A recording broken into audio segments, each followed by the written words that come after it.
Well, good evening and welcome to It's Happening Out, the world's most popular live gay television talk show. We are broadcasting live and then we are on demand on Roku, Apple Television, Android TV, Amazon Fire Television, and of course, YouTube and Facebook.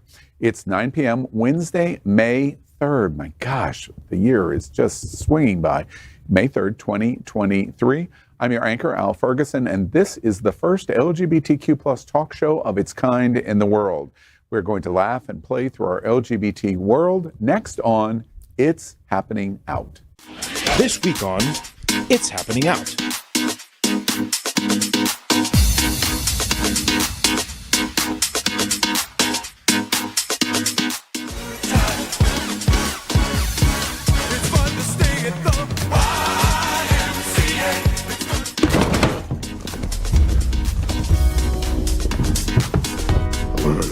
Killed in town.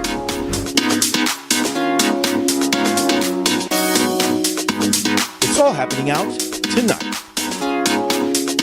with your hosts, gay guru Al Ferguson, lesbian activist Faye What, pansexual leather daddy Elimination, drag queen and comedian Auntie Maine, Latino muscle bear, Jonathan Casañas. Gen Z political advocate, Maxx Fenning. Gen Z bear and actor, Cameron Glass. Leadership coach and leather sir, Mark Pettitt. Indo-Caribbean artist, Trinidadi. Muslim American communications exec, Cal Gajraj. It all starts right now. Live on It's Happening Out.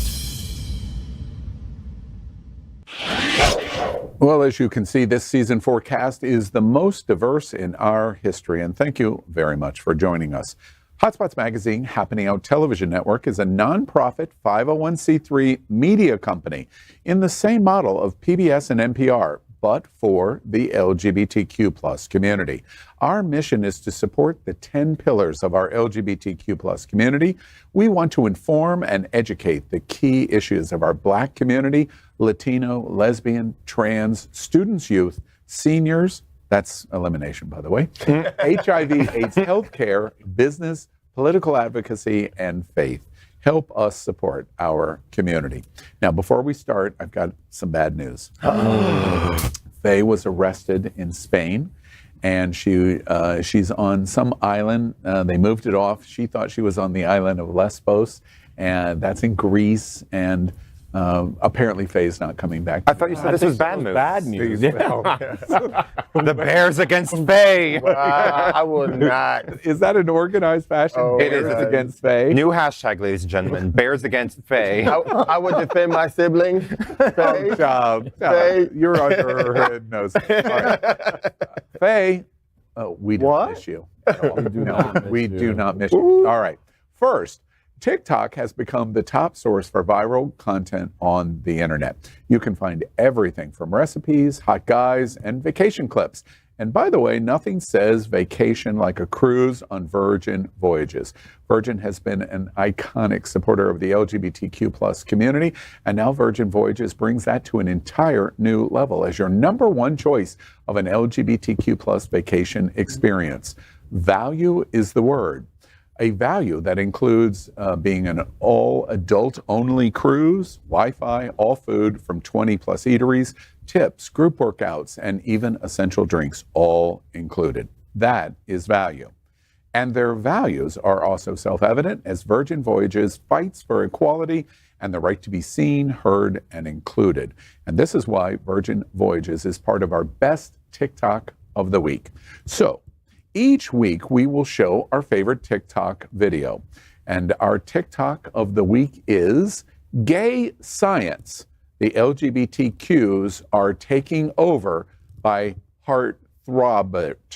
This is Gay Science. In today's episode, are the LGBTQs taking over? Over 7% of people in the US consider themselves part of the alphabet mafia, double what it was 10 years ago. How is this possible? Dr. Paula Abdul, a leading researcher in the field of vibology, determined that heterosexual population growth didn't pass the vibe check, as this sharp J-curve was hitting planet Earth in all the wrong spots. Can we take a break? Was it something I did? The Earth has reached its carrying capacity for heteronormativity, and all the straight behavior has mother at a breaking point. LGBTQers started multiplying to save the world, and because they aren't heavy reproducers, the only answer was recruitment, but their methods remained a secret. Determined to find answers, private investigator Tyra Banks went undercover as a 350-pound woman to spy on homosexuals. What she found was shocking. Each year, there is a secret queer census to measure recruitment activities, distributed in collector's editions of Absolutely Fabulous and digitally on the CoStar app. Digging in further, Tyra went undercover as a beautiful homeless woman and discovered that subliminal queer messages were hidden in music and distributed via pop divas. If you play this Lana track backwards, you'll hear this. Join our gay thing. Yeah, do it. We're drinking vodka spindrifts. Tyra then went undercover as Millie Bobby Brown to uncover something even more disturbing. The LGBTQs were not knocking on people's doors or terrorizing the public or brainwashing children at a young age. She saw that queer people are being who they've always been, but now they're trying to feel a little less alone in the world. And maybe less American flag home goods wouldn't hurt either. At Heart Robert. Wow, that's interesting. He said the quiet part out loud. Yeah, exactly. I don't appreciate him removing the redaction from our gay agenda because secret census. First word is secret. Revealing all of our tactics publicly. Yeah. Have you ever seen his feed? I have not. Yeah. Oh. Feet? Feed. Oh, feed. Not feed. I love how you perked up at feet, though. That's a very interesting. Interesting development here in the studio. About the gist of this TikTok, because this is what shakes Governor DeSantis to his core. It's why I continue to say this is the touchstone of what's going on, because they are so fearful of the tidal wave that they see in the future. Did you see the new study that came out last week that 25% of all people under the age of 18 identify as queer? 25%. Queer as hell. Queer as hell. Here I am. Yeah. That's you. Well, and what's interesting about that is they're trying to put the stopper back in the bottle, and it's too late. And that's the joke that he makes in this TikTok, right? Yeah. When we were asked as younger people, the question was like, "Are you gay?" Now it's, "Are you gay, trans, intersex, queer? Are you bisexual? Are you intersex?" Well, also think about too the empowerment when you come up versus the empowerment that you had back then. I mean, there was the fear of bashing, there was a fear of hate, there was so many fears. I mean, there's still a lot of fear that young people go through, but it's so much not as well known compared to years ago as to what it is now. And then you also can find your tribe a lot easier now with all the various social medias and opportunities of activism versus before when everything was done in the dark. The other thing that I think is interesting, he makes the joke of it. By the way, we love the joke that you've made in TikTok. The joke is it's like a reverse graph, and under 18 is here on the graph, and then as you get older, the number goes down and down and down. You get to baby boomers, and about statistics show only 1.8% of people over 65, I'm not in that bucket, by the way, under 65 He really identify, I did have to remind you, are identifying as queer. Only 1.8%. 25% under 18. What's the difference between the two? 40 or 50 years of comfortableness. And so I'm coming out is what we're watching, right? And also like self-admittance. I think it's easier these days to be like, this is what I am. Back in baby boomer years, it wasn't as easy to identify. Did you just repeat, kind of not in his elegant way, exactly what I just said? Yeah, you didn't really make a ton of sense. Well, maybe I'll just repeat what I said, just in a mayonnaise way. But the education, of understanding what queer is a little bit different. Well, we love the TikTok. Congratulations to you. Hey, before we move out of this, we always talk about Virgin Voyages, but this is the first opportunity that we have of first-hand knowledge at the table. You got off just this morning. Whoa, so did I. Please, I'm jealous as all get out. I've been on every major cruise line in the world, except Virgin Voyages. Tell us about it. And you should be envious because value is key. As it said, it's literally the most go on. Laugh at me, baby. Well, is this another ad read? What's going on? So much. Value is key. Yeah. 20 plus eateries. Tell us about the cruise. The cruise is absolutely fantastic. Onboarding is such a breeze. The way they have it systemized. Sailed out of Miami. What ship? Scarlet Lady. Scarlet Lady. That's my second time, actually. Don't you love that somebody would call their ship the Scarlet Lady? And have a full-time diva drag queen as a headline entertainer throughout the entire trip. Not just a one-night stint, the entire trip. Daily shows, literally actually 3 out at a time. And, you know, it wasn't necessarily a gay cruise, but the inclusivity that I felt with, you know, fellow shipmates who were openly queer with their partners, you know, lesbians, trans, bi, gay, and then... This is a general scheduled cruise. It's not marketed for the LGBTQ community, but you're saying how comfortable you felt on it. I felt so comfortable that day one, I wore this beautiful Victorian smoker's robe and got called a faggot immediately. Oh.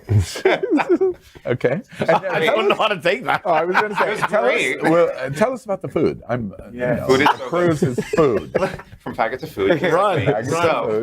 Both you can eat. Yeah, basically. So they have a reservation system, kind of like if you're familiar with Disney, you have to have everything reserved in advance because of scheduling. Oh, you're talking about a Disney cruise? No. No, you mean at Disney. Oh, like at Disney. Yeah, got it. A comparison, dear. A comparison. You have to make the reservation. Sometimes days. Okay. Sometimes you could do it day of, but for like high-end ones such as the Wake and Razzle Dazzle, you have to do that early on. And the food, technically it's all you can eat except for like the upgrade ones such as like lobster, scallops, Wagyu, I think was one of the options. But like, you know, bone marrow appetizer with filet mignon, entree, and then, you know, all the sides you can get. I'm just like, oh, my fat ass is titillating. Yeah. So you had a good time. I had a fantastic time. And the reason I ask you, and it's fascinating to me, is not knowing personally experience a virgin yet. You seem you seem to be, you know, more like a carnival girl. And I gotta leave. Wait a minute. My God. That was a low blow. That was so low. I think that means you drink too much and you smell like pee. Yeah. And you low budget. And you're extremely low budget. Don't kink shame me. Break. Can anybody? Right. So, and so you felt comfortable on the show? Completely. Scarlet Night is a big dress-up party. I wore this long red dress, deep V, and 5-inch red chunky heels. And let me tell you, 4 people bought me drinks that night. What? 2 of them were I straight. think that's awesome. And then one of them called you a faggot. No, that was in a good way.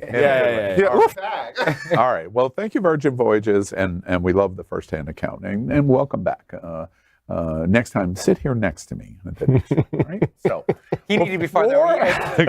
Equal, is what he just said. And on this Saturday, it just be bland. It's okay. We're breaking it up. All right. Before we leave the dock with TikTok, let's think about the best place to meet your or make your next video, a Virgin Voyages cruise.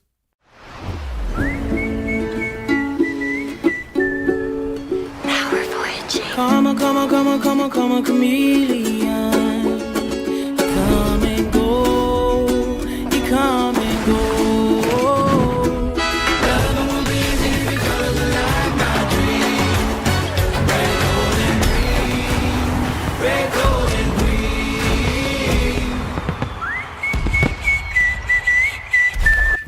Well, thank you, Virgin Voyages. Okay, I need a drink after finding out that he has been on Virgin before me.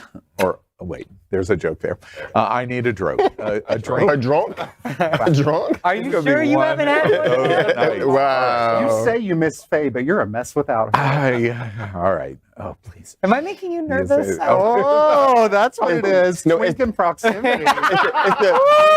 In proximity. It's the black guy. That's what it is. He's afraid. He's guarding his wallet. Watch how he's sitting. Look how he's sitting. He's watching his wallet. You say that like it's not true. All right, let's play our yes or no game called Don't Write Me Letters. Don't mess That's the yes or no game. Did I say don't write me letters? What is this, 1969? All right, let's play our yes or no Send him game. an email he won't be able to figure out. Call me. The dinosaur is sharing his skin. Leave him I have alone. the show back. All right. I'd swallow that. We have played this game since season 1, episode 1, and we invite you at home to play right along with us, as I'm going to make 6 statements to our host. If they agree with the statement, then they're going to take this shot. They take the shot. If they agree, if they disagree, well, it's going to be a very long night, mostly for me. All right, everybody ready? Right. Yes, let's play I'd Swallow That. And by the way, I'd Swallow That is sponsored by the LGBTQ plus community's favorite spirit brand. Bacardi is the world's most loved rum brand and a special sponsor of our nonprofit 501c3 efforts to educate, inform, and empower the LGBTQ plus community. Bacardi is as diverse as our LGBTQ plus community is. Our neighbors right here in South Florida, they are the world's largest privately held spirits company. Bacardi is also a legacy name in their support of the LGBTQ plus community with sponsorships, pride, embracements, and deep and passionate support of our LGBTQ plus charities and causes. And that's why tonight It's Happening Out plays I'd Swallow That with our favorite rum drink, Bacardi. Okay, here we go. The right-wing author and podcast host, Candace Owens, took to Twitter this week to complain about today's obnoxious gays. There's a few of them at this table. Ooh. She said that in the 90s, people were just gay or lesbian and went about their business like normal people. Normal's a dog whistle, by the way. Unlike today's time. It's not unusual for someone to look back on their formative years with nostalgia. But did Owens even encounter that many gay people as a child in the 1990s? Or is that the entire point that she is making? The less seen and heard, the better. Online, many sought to educate her on this. One user said, quote, Matthew Shepard and Brandon Tina didn't get to go about their business like normal people in the 90s. So that's a lie, end quote. Another user said, quote, Candace, you need to read a book about LGBT history. No one minded their business in the 80s and the 90s, end quote. Let's also not forget AIDS was still decimating our community in the early 1990s. So, question 1. She does get us to think about this. And we're going to do this with a Bacardi shot. I'd swallow that. Candace Owens is right. It was better for us gays in the 1990s. I was going to take a big shot, and then you asked that question. Right. I was like, where are we going here now? Like, I really wanted to drink. Yeah. Man, I want to use the C word on this lady. Oh, no, don't do that, please. So bad, but I'm not going to. Candace. But That's the C word. Candace Just word. use that as the Right. C word. You are such a Candace. yeah, I think there's a lot to this tweet, right? There's a lot going on. There's a lot of dog whistles. She uses gay when I think what she's really referring to is queer people in general. Mm-hmm. She uses normal, which is odd because, we are all normal. And she has no really leg to stand on when she is kind of hypocritical herself. She always talks about, not identifying with black people, but not being black. And it's like very weird that she would come from this place and all she's doing is stirring it up again, doing what DeSantis is doing. And it's just having us talk about the same old bullshit. Yeah. But there's a but. But there is something real to this because just talking amongst my friends, there is a true thing about certain people in the community not identifying with others and them considering them annoying and too radical, and they can't speak to others in a way that they can identify and understand and really come to a common cancel culture as well. Yeah. And the one thing I said to them was, why do you feel that way? It's because they're victimizing themselves. And when they victimize themselves. Speaking of that, let's turn to the Gen Zer at the table. I want to say, how are you going to say you're victimizing yourself? Have you seen the legislative session this year? Oh yeah, we're victimizing ourselves. No, it's not Ron DeSantis that's making us victims. It's us. It's all in our head, right? No one's trying to ban trans people from using the bathroom right now. No, not at all. That wasn't heard in the House today. Like, what is wrong with you? And Look so, around. Are we contributing to the problem when we do and I'd swallow that, of Candace Owens, that we focus any light on it. Are we contributing to the problem? No, so what we're doing is we're kind of showing that this is an opportunity where someone who's feel uncomfortable with what's happening and therefore don't want to be held accountable for their crazy views, and then B, we're holding the mirror to her, because that's the thing about this. She talked about the 80s and 90s and what was better for gays. Ma'am, 80s and 90s, it was not even safe for you as a black woman to speak. Anita Hill. So what we're doing is we're now throwing the mirror back at her and say, before you come after us, take a moment and realize where you are and what you're riding on. And it's a really and hard pause, as you would say. And by the way, to that point, which I think is so good, I'm thinking of my friend Power Infinity, because he helped educate all of us when he was an original host at It's Happening Out, when he helped me understand there are even roaches for Raid, Candace. Everyone is a fan of recently crowned RuPaul's Drag Race queen Sasha Colby, including House Representative Jill Tokuda. She is a Democrat from Hawaii. Last week, Tokuda took some time on the House floor to honor Sasha's victory and her habit of underscoring her Hawaiian heritage in the show. Addressing Sasha by her complete name, Sasha Kikawia, I believe, I probably got that wrong, Tokuda announced that since the beginning of the competition, Sasha took inspiration from her ethnic heritage, which was Hawaiian, and her childhood trauma for her performances. Sasha is the first openly transgender woman of color to be crowned America's next drag superstar. I rise today to congratulate Hawaii-born Sasha Keikaoha, more famously known as Sasha Colby, on being crowned the winner of RuPaul's Drag Race Season 15. I am so proud that a fellow Windward girl hailing from the homesteads of Waimanalo has earned the title of America's next drag star. From the very beginning of the competition, Sasha, a seasoned drag legend, drew upon her ethnic heritage and childhood trauma as sources of inspiration for her performances. Throughout Drag Race, she authentically represented her Hawaiian culture, talking about the legacy she's building for our home state and about being mahu. In ancient Hawaiian days, mahu were considered extraordinary individuals of male and female spirit who brought their healing powers to Oahu from Tahiti. Today, trans people are among the most revered members in the Hawaiian community. Amidst ongoing attacks on our LGBTQ plus rights that particularly target trans people and drag queens, her win is not only well-deserved, it gives us all hope. Congratulations to Sasha Colby. You are a leader, you are a proud mahu, and every drag queen's favorite drag queen. Thank you, Mr. Speaker. I yield back. Wow. Question 2. With a Bacardi shot, I'd swallow that. I didn't think I would ever see a RuPaul's Drag Race winner like Sasha Colby be shouted out on the congressional floor. Yes. So iconic. Can you imagine in the beginning of RuPaul, you know, back in the, why are you so bright, Miss RuPaul, that we would get to the point where a congressperson shouts out the winner of RuPaul's Drag Race. I think it is monumental, but we need to stop talking about her in Congress and get her in Congress. Have her on that floor. She could represent Hawaii. That Tokuda can move over. She could do motions for death drops. Motions for how long have you been we would working all on start that watching joke? C-SPAN. You know, there's an experiment going on of that, of having a trans person on a state floor, and it's going on in Montana, and not going great. Yeah. Not Max, going why great. didn't you drink? Well, Because this was an inevitability.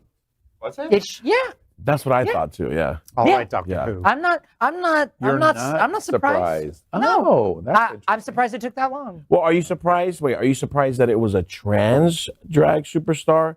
Because it could have been. No, I'm from not my surprised about state, any of it. I take the shot because I'm surprised. Now, wait, I've got to get in my ability to cash in.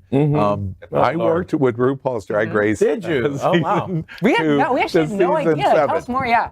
Yeah. Yeah, I've never heard about that, actually. And well, let me tell you. You with a bright light. We've got about 40 minutes. All right, sit back. The reason it's surprising is because first, unlike the attacks that we see today on drag was like a very niche kind of thing, mostly for our community. And when it started on Logo, it was a gay, men's-driven product. Now, all of that's changed. White, straight women are probably the top audience for RuPaul's Drag Race. There's great support for drag, but remember, at the beginning of RuPaul's Drag Race, no trans. RuPaul was very clear, no. It breaks the illusion if it's not a man being a woman in drag, and so therefore it can't be trans. She breaks it. And as a person of color, being trans, she breaks so many barriers. And the recognition, the reason I take the shot is the recognition on the floor of the House. This Congresswoman says our state completely embraces the trans community, the drag community. It's like I'm like Scooby-Doo. And the fact that it's going to be in black and white, the fact that it's now going to be captured in time is what's important, and that's why I drank. As a woman speaking for another woman, as a Hawaiian native speaking for a Hawaiian native, showing pride that you can have pride in someone who may not be like you, meaning you may grow up differently, but you can accept them, support them, and celebrate them, and make those Caucasian folks who may not agree with her listen, have to acknowledge it and put it in their records. Can we just agree right now, before we move on to the next side, swallow that Maxx is basically completely wrong? Let's just all agree. Yeah, for sure. Okay, for sure. All right, we're done there. All I right. expect those moments. I demand those moments. Like You thrive in those moments. Bossy bottoms. I don't love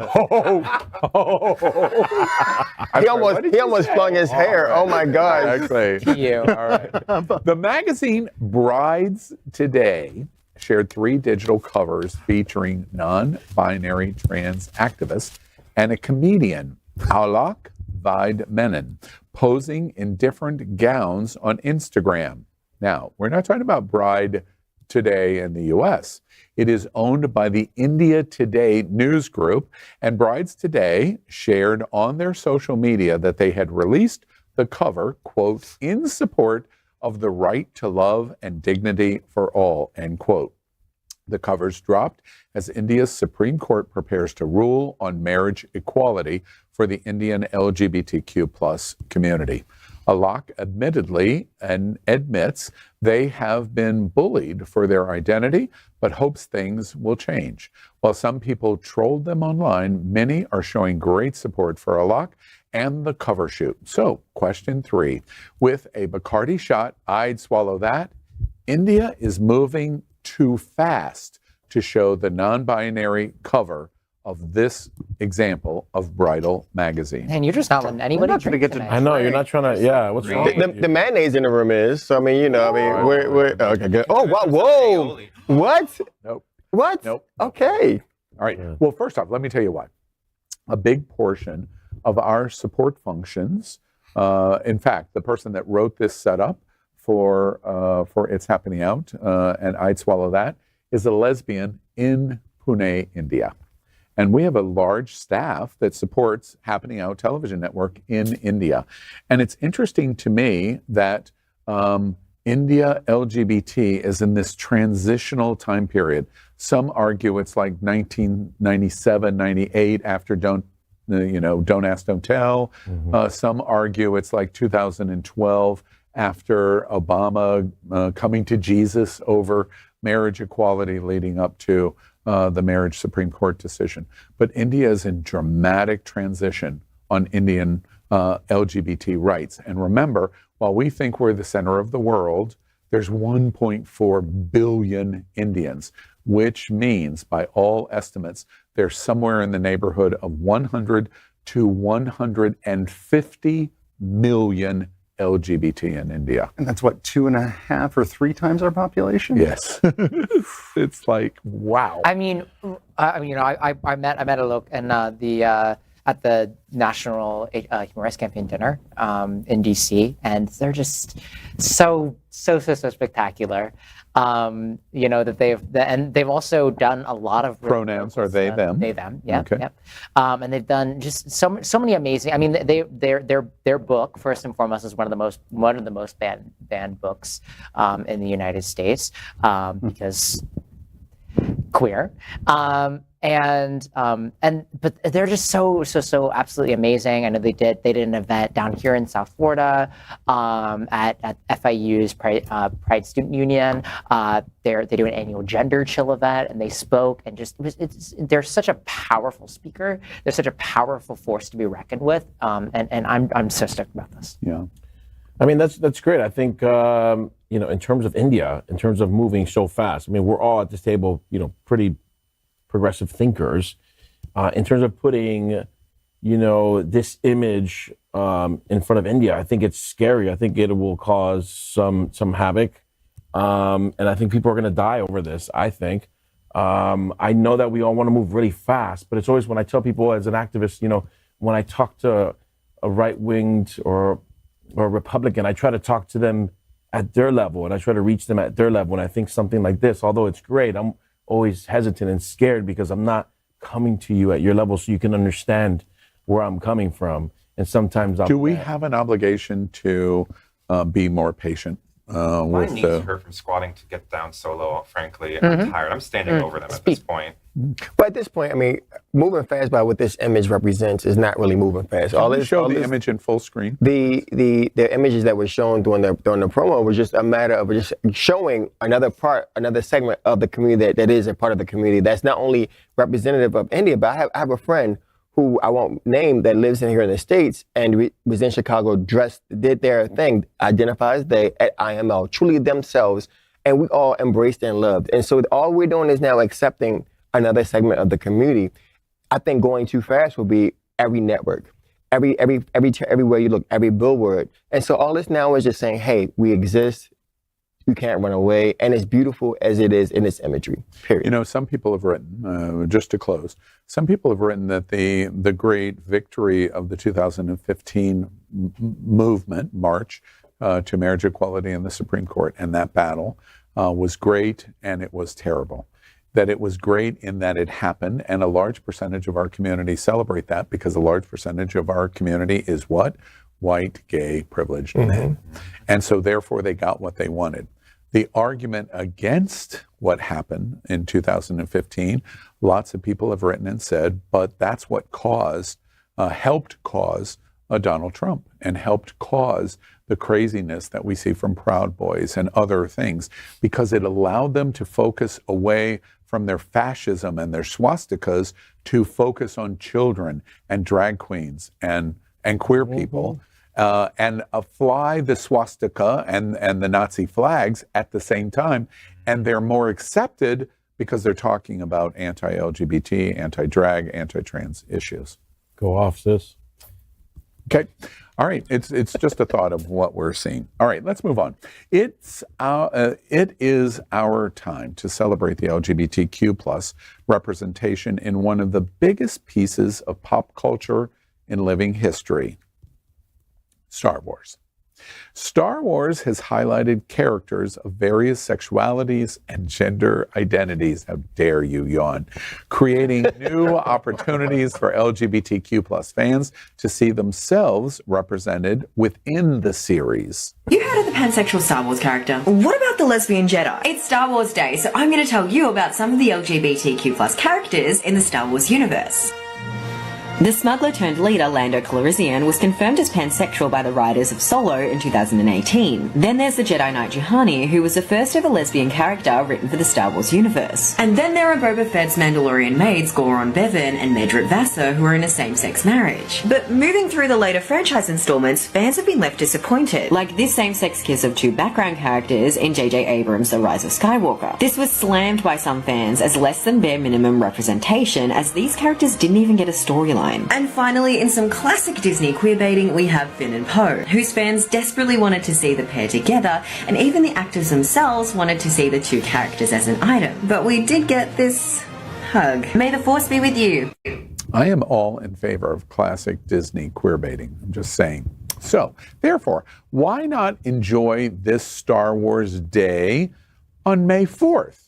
As a gay holiday by celebrating queer Star Wars characters like Dr. Chelly, Lona, Opera, Sana, Staros, Magna, Tolvan, Varco Gray, Keo Benzi, Ray and Tarek and Surratt. Star Wars Day is an informal commemorative day observed annually on May 4th. And of course, we're walking up to the joke, and it's just taking a long time to get there. To celebrate the Star Wars media franchise. To all the LGBTQ plus Star Wars fans across the world, may the 4th be with you. Took a long time. It did. All right. Question, but we got there. God. Question 4. With a Bacardi shot, I'd swallow that. Is the 4th be with you celebrated as a gay holiday? Do we consider it gay? No, and I'm a space nerd, and I still don't think that. All these examples that they're showing are like from the animated series or from this book or comic strip, or it was maybe a little bit of a mention in the back. But to have like a title character who is out has not happened in any of the major movies. We should not be bending over backwards to do a gay movie for this. No, but you bend over frontwards. That's For Caldo? Obviously, it's because it's Disney now, so it's going to be even tougher to have a character. No, because if you look at what Disney's doing right now, they are going head to head, doubling down against Ron DeSantis. That doesn't mean they're going to have someone as a protagonist in a movie. But you're seeing them increase, double down and increase the LGBT representation that they have in film. They have not. They have not retracted. It wasn't overt, but they're also 11. So, children? I'm into grooming. It's just what I do. Apparently, all of us are. Yeah. That is a good point, though. But we've had many years where they had the opportunity and they haven't done so. But this is more of like a fur or a cosplay holiday. I think there's a lot of sex going on in the gay community on May the 4th. I'm curious. Anybody a Star Wars fan? Sure. Are there Star Wars fans? But there's so much. Wait, hold on.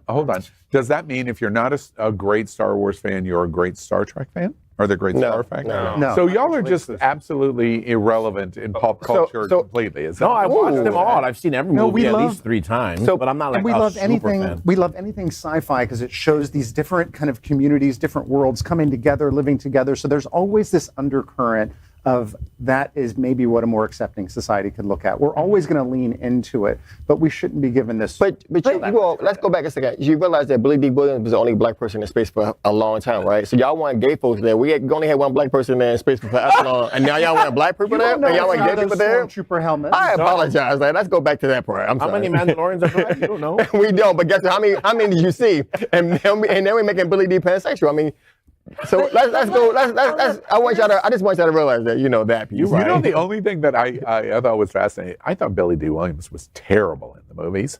But the only thing that I thought was fascinating, and that Al be Al. Oh, and there it is. You know what is caught my attention? I thought, wait, wow, what a terrible black stereotype, because they make the size joke in Star Wars about Billy D. Williams. Do you remember that? No, absolutely. They make a joke about the size of his Millennium Falcon. Yeah. Of his lightsaber. His lightsaber. There is such a hefty intersection. I mean, if you look at the. Stop that. If you look at if there's a Venn diagram of gay people to people who are into like comic books and nerdy stuff, it's almost a circle. And that's like circles that intersect with each other. Yeah. All right. But I mean, we see especially young queer people that are so engaged in like nerdy stuff, like comic books and anime and Star Wars and all of that. And to your point, right? It is seeing. It allows us to take ourselves out of this space that we're in right now and put ourselves in a new world and environment. I always hate it when I have to go, Max is right. Yeah. This week I interviewed Lois Levante, and he works at Paramount, and he's got like 3 million TikTok followers. It's just astronomical. But he talks about the nerdy embracement. He's young. He's only slightly older than you. And it really is an interesting thing that older LGBT, there is a real dramatic divide in our community among white gay men, and perhaps between black gay men. If you're 50, you're very different than 20. If you were 62, you're very different than 35, and it's an interesting thing to the point. And I'll turn it into a very brief plug. We're actually to speak to the intersection between that, right? We for the past 2 years, we're going on our third year, are hosting a Pride Lounge at. Prism is hosting a Pride Lounge at SuperCon in Miami in July. June 30th through July 2nd, I believe. Very cool. And we're actually the headlining organization now. And really that just goes to show how much young people are engaged in like pop culture stuff and like comic book stuff, right? And of course, it makes complete sense. We've already discussed it tonight. The new study that shows under 18, 25% are identifying as queer. So it's a very significant audience. All right, let's move on. Just like LGBTQ+ and Welton Drive, we seem to be taking a lot of shots, except for tonight. Yeah. We don't seem to be. Let's take a momentary break and hear from our sponsor, Bacardi Rum.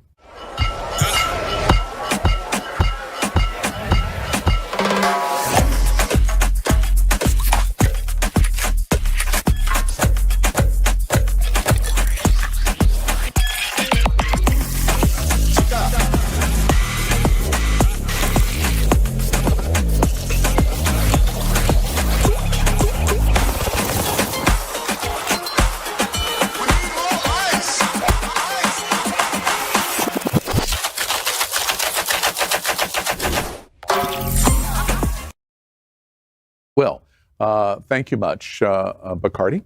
Let's move on. Last week, soccer player Alberto Leja Raga came out following his team's recent promotion to a upper league in Spain. He plays for Marbella, I've been there, and their football club, which is soccer, which just reached the title tier league in Spanish soccer. While he didn't specifically mention how he identifies, he shared a picture of him kissing his boyfriend on social media. The player shared a tweet thanking his boyfriend and family members. Several comments under his tweet congratulated the athlete for coming out and living in his new truth. The last few years has seen many more athletes coming out as LGBTQ+ than in the past. Though some of them have struggled in their coming out journeys, it certainly shows that diversity and inclusivity are advancing in the world of sports. So, question number 5, with a Bacardi shot, I'd swallow that. Pro soccer player Alberto Leja Raga shatters coming out with his picture kissing his boyfriend. Does that shatter the coming out experience? No idea. I'm drinking because you're saying all the big words tonight. No, his Caucasian dialect is hurting right now. He's gonna pass out after all this is done. His taste buds are like real crazy. My southern dialect. How big of a deal is this in Spain, though, with their sense of inclusion? Is this as kind of out there as it would be with an American soccer player at that league coming out, or? Spain is so above average in LGBT embracement in the world compared to the world. Spain is so above average in LGBT embracement in Europe, but then one of the still remaining holdouts is sports. Now, they don't have football, which in America is the most. They do have football. Okay. Soccer. Thank you. All of us knew that, but he's been there. I'm sorry. Yeah, he knows better than any of us. They don't have American football. And the point that I was making about American football, because it's such an active contact sport, is it also unfortunately represents the greatest in homophobic stereotypes and homophobia. So what this to me is, it normalizes the relationship. Is that, you know, his teammates have been playing with him for X, Y, and Z years. He probably has never looked at them sideways. And what is this now doing is normalizing that I can celebrate my partner and still be in my accomplishment. I had a friend recently post on social media, his partner got hit their wings, became a flight attendant, and they openly kissed in the graduation ceremony.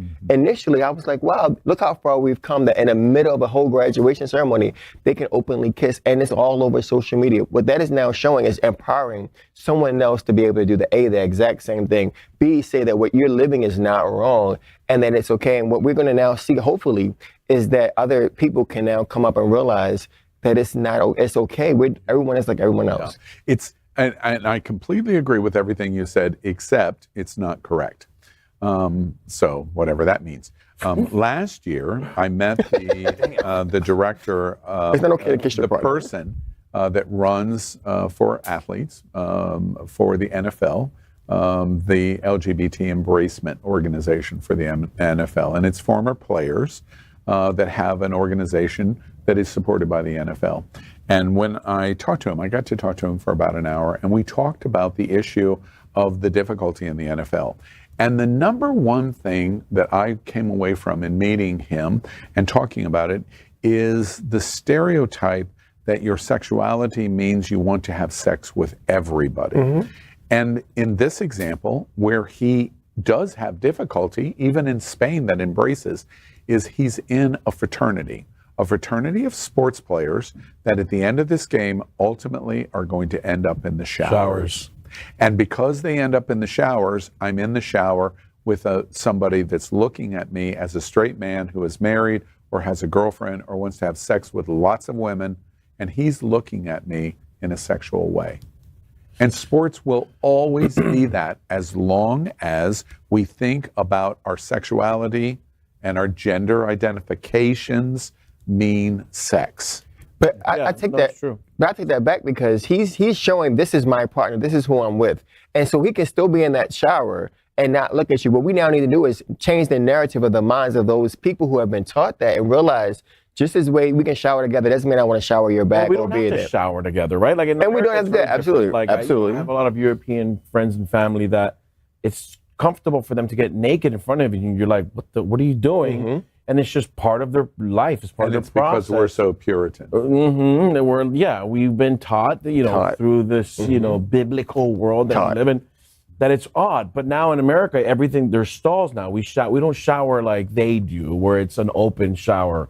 But the more that we do these stories, the more it puts people's brain that these are significant moments, and it should be fucking normal. Right. So every time we shouldn't have to clap every time someone kisses their boyfriend on a soccer field. It should be normal. You remember when we talked earlier in terms of 1.8% in baby boomers past 65 years old, 25% if you're under 18 identify. The reason why that's not true is because of that. Because these men are sitting in the 20 and 30 and 40, perhaps, issue in a timeline where they go, but still, if you're in the showers with me and you're gay, you're thinking about having sex with me. Mm-hmm. And those are the same people who think that every woman wants them with their pot bellies and their bad credit. I probably have. And you very well. But let's go back. What you said was very important. The biblical translated text, so that a translated text by someone who we have no idea what they had on their mind, wrote a translation to what they wanted for their purposes, and then used to weaponize, and then it's been passed down. And to your point, they have it's ingrained in their brain that this is bad, and so therefore, until they realize their brother, their sister, their uncle, they've been showering with, been bathing with, is one of those. Your wish of going, I don't care about this, it's not a big deal, can't be true as long as we still respond to being trained to hate. Mm-hmm. That's what our society has taught us to do. Yes. And the ones that have done the best to fight it off are those under 18. The ones that have done the worst are those over 65. And that's where we're at. Moving on. In 1978, I love what we're getting ready to discuss here. The Village People. I've seen them 3 times. Lord, can we get through a segment where Al has got to say, I've done, I've been? No, it's so. Yeah. I forgot it's his show. Oh, wait, it's Al Ferguson with us and the Pips. Clearly. You still talking. Wait, the Pips were talented. The Village People, a disco brand of 6 men. Really, you know what's funny is lots of Gen Zers have no idea who the Village People are. Do you know who the Village People are? Do you know who the Village People are? He's about to sing a song. Only because you've heard It's it. the most tentative singing of YMCA I've ever heard. The Village People, a disco brand of 6 men, released the album Cruising. The album featured, of course, YMCA, an upbeat disco track praising the Young Men's Christians Association. By the way, Right. most Gen Zers don't know that that's what YMCA means. I didn't know that. It's the Christians didn't know that. Association, right? And the YMCA had lots of community centers as a great place for physical recreation and temporary lodging. You stayed at YMCAs all over America, especially New York, Los Angeles, and San Francisco. It's fun to What see did those cities, have in common? But the question remains, was it written, the song, for the gay community? Well, the lead singer of the band, Victor Willis, said, and by the way, he's the Black Policeman, original from the Village People. He said, YMCA was not written to be a gay song because of the simple fact, I'm not gay. Did you know that? I wanted to write, he goes on to say, I wanted to write the song that could fit anyone's lifestyle, end quote. But some of his gay bandmates remember things differently. Randy Jones, who performed as the Village People's cowboy, who was the gayest of them, told Spin magazine in 2008 that he helped inspire Morale to create the song by taking the producer to a New York City YMCA gym in the late 1970s and having him meet gay porn models who worked out of the YMCA.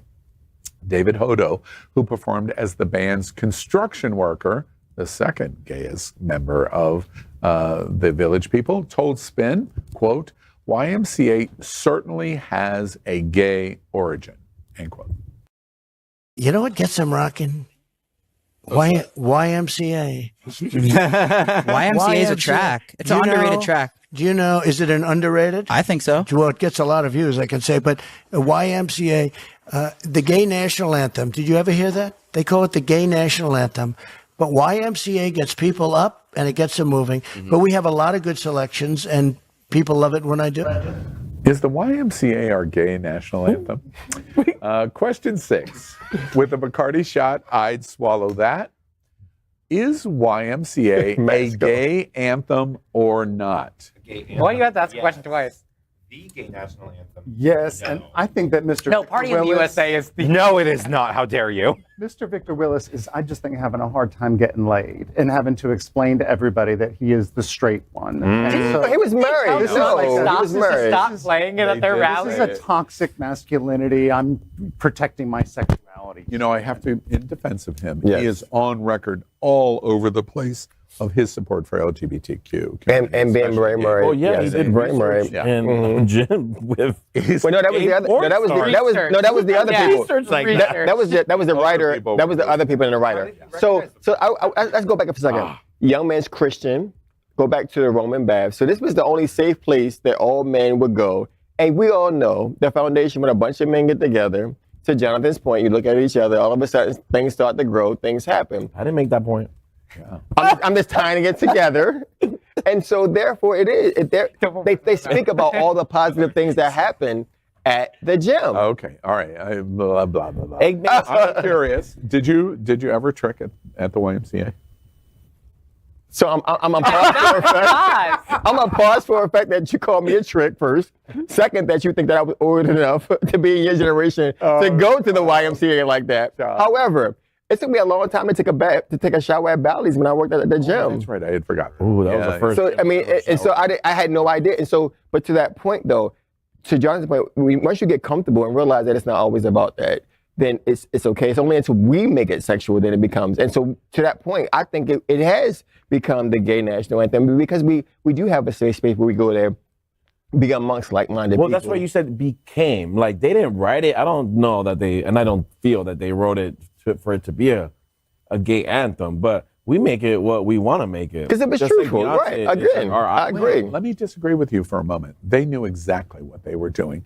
They wrote a song that said, we're going to have fun if you stay at the YMCA, and young men, which they challenged all the way through it, they blew every dog whistle that they could blow in 1978 to say, this is where you go. The YMCA was Club Fort Lauderdale long before Club Fort Lauderdale existed. They knew exactly what they were doing. Right. What do you think about that? So you think it was a bathhouse? It was a bathhouse. It was a bathhouse. For sure. For sure. that's For it. sure. That's hot. And if no other place, now I can't remember in Florida in the 1970s because I was out and about in the 1970s and 80s. I can't remember the YMCA in Florida, but I can tell you for sure that New York, New Orleans, Chicago, Los Angeles, and San Francisco, that's where gay men were going. Okay. Well, listen, if at that time they were pressing those barriers, I more power to them. I didn't know that at all. It makes it that much greater for me now. There's truth in advertising. If you listen to the song, there's truth. There's very much truth in advertising. And so what they're doing is you're gonna write a song for you to like have some more people show up at your bathhouse. Because remember That's a big stretch. But remember, there was no safe spaces. There was no opportunities. Hilarious. Let's think about it. You can't go to a wedding where this song is played, and 98% of the people in the room do not realize that they're doing this about gay men having sex at the Y. Yeah. But it's also like that, this Pumped Kick song? Yeah. It's like about Columbine or something. And I was like, I legit liked that song. And my brother was like, you know what it's about, right? And I didn't realize And Hey Ya's about divorce. Right, what's that Jamaican one about burning the faggots down in the clubs and stuff? Sometimes you don't realize what you're hearing, and it sounds nice. Wait, which one? But to your point, although it doesn't say sexual, it just says these are the things that happen here. What happens is we then know once we go there what then leads to. So it's a safe space. It's a safe space, and so therefore for men to get together of like-minded opportunity that can do these things. One other thing that I think is interesting about the Village People. Okay, so you have me, 62-year-old. Baby boomer. I won't call Mark out on the limb. I won't call Elimination out on the limb. Then in middle, we have Jonathan. And then we have you two, Gen Zs. Okay, well, not the same kind of Gen Z. You a Gen Z, all right. You a Gen Z, all right. Okay, all right. Swear. I'm buying what you're selling. Right. It's interesting to me.